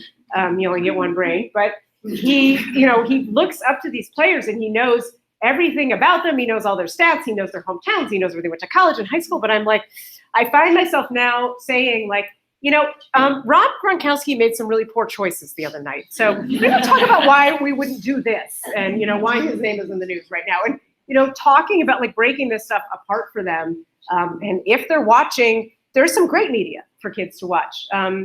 Alexa and Katie is a great new sitcom for older girls, and Just Add Magic is wonderful for tween girls, and Mortimer Gibbons is good for tween boys and girls. So there are some wonderful. Amazon is doing a great job with that kind of programming, by the way. And so there are some great shows out there for kids to watch, but the mistake we make is we don't watch it with them. We walk away and we do other things because, yay, we finally got a break, right? I mean, I get it.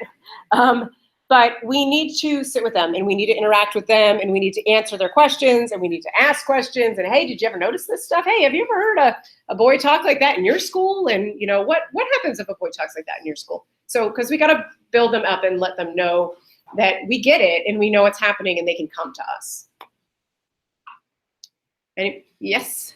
I was just curious why the dad relationship was important between ages 8 and 13. Like, I was just thinking, to be throughout childhood, but why that's a Well, it is throughout childhood. I mean, every relationship is important throughout childhood.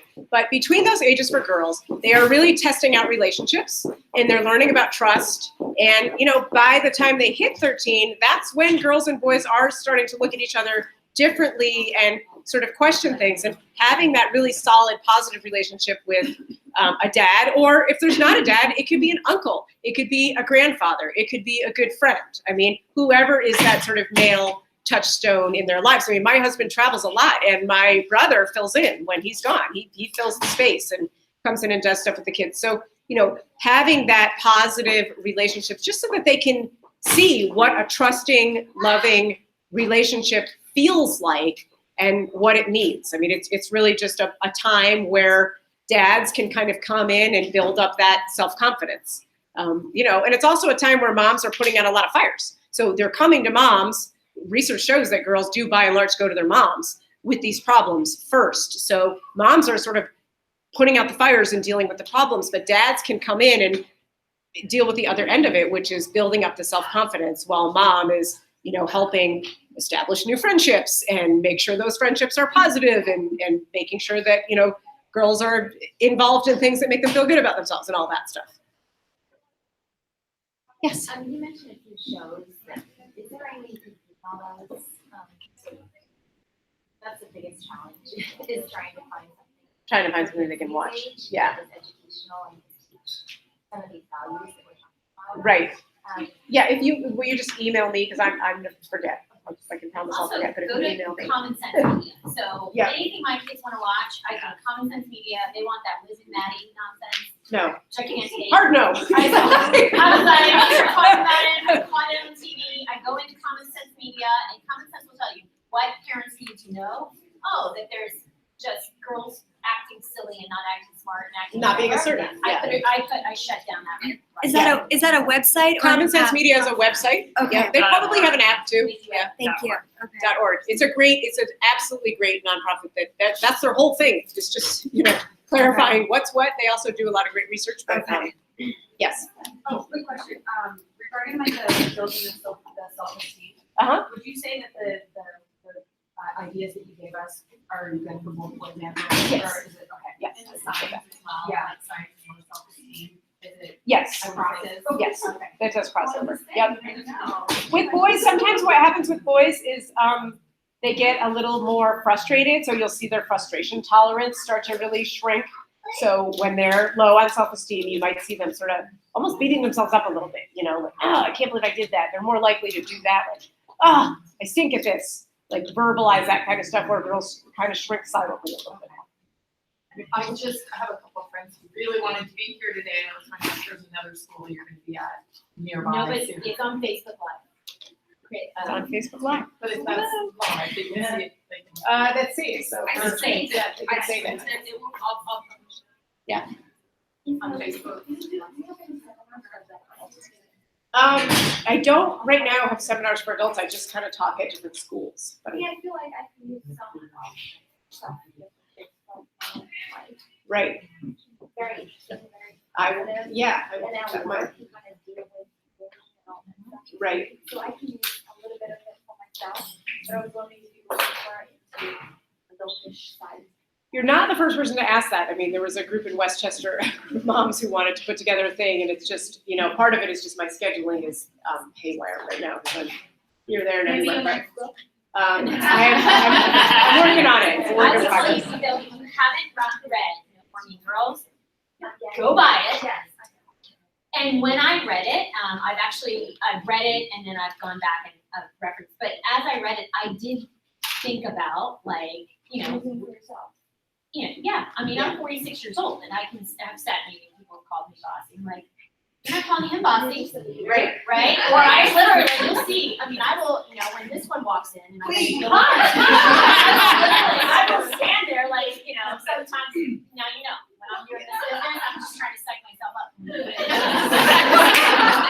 So, but I cannot recommend it. Yeah. I'm a Girl Scout leader and I'm trying, I took a couple of pictures thinking of some activities, but is there activities you can suggest or a resource for that, for girls to practice these things? I was thinking the debate would be cool, but. So I don't like selling my book because I hate selling stuff, but it's actually full of every chapter has activities at the end that you can do. So that's, so buy my book. It's a horrible being an author. It's a terrible job. Terrible job. Terrible job.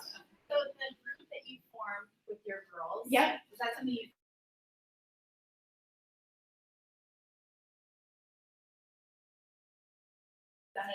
It's not like it's for girls. It's sort of like workshops in a way. So, I see familiar faces from month to month, but So this is something I could go, I can email you about, and be like, so I Yep. have a 12-year-old, when could she come and pop in on yes, the group? absolutely, yes. I would But also if say a your mom daughter- wanted to start a group, you could. Is your daughter at Paris? Yes. I highly recommend, as much as we love Girls on the Run here, Girls on Track is also really great, and they have it at Paris. So I Right. highly recommend She it. did it in elementary school when I was there. Oh, she needs a person. Yeah, it is really good. Yeah. Yes. I'm trying to find the Facebook Live and I'm looking under here. Oh, It's probably under Redondo Beach. Yeah, no, I'm gonna put it on our Alta Vista Facebook page. I can't actually access Facebook, it's blocked at the district, so, the link will be on the PTA YouTube channel after this.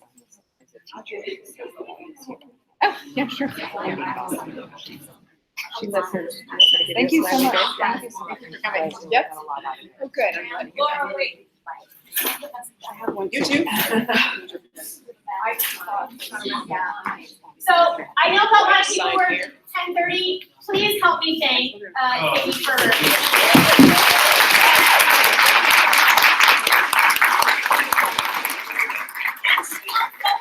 I'm not kidding. I'm not a stalker for a reason. I have read both of them. I cannot recommend them more. If you enjoyed these last 2 hours, the books are even better. So you are a phenomenal writer. And I read them real quick, and I am not a fast reader. So thank you all so much. Christy is going to post it to the Alta Vista Facebook page. Thank you to the Toledo PTA and the Alta Vista PTA for all of the breakfast and goodies this morning. Follow her on Instagram. And I will absolutely give her name to Dr. Nygren at the middle school and make sure. But, thanks for being here. Good, Joyce. Oh, I loved it. I'm glad I was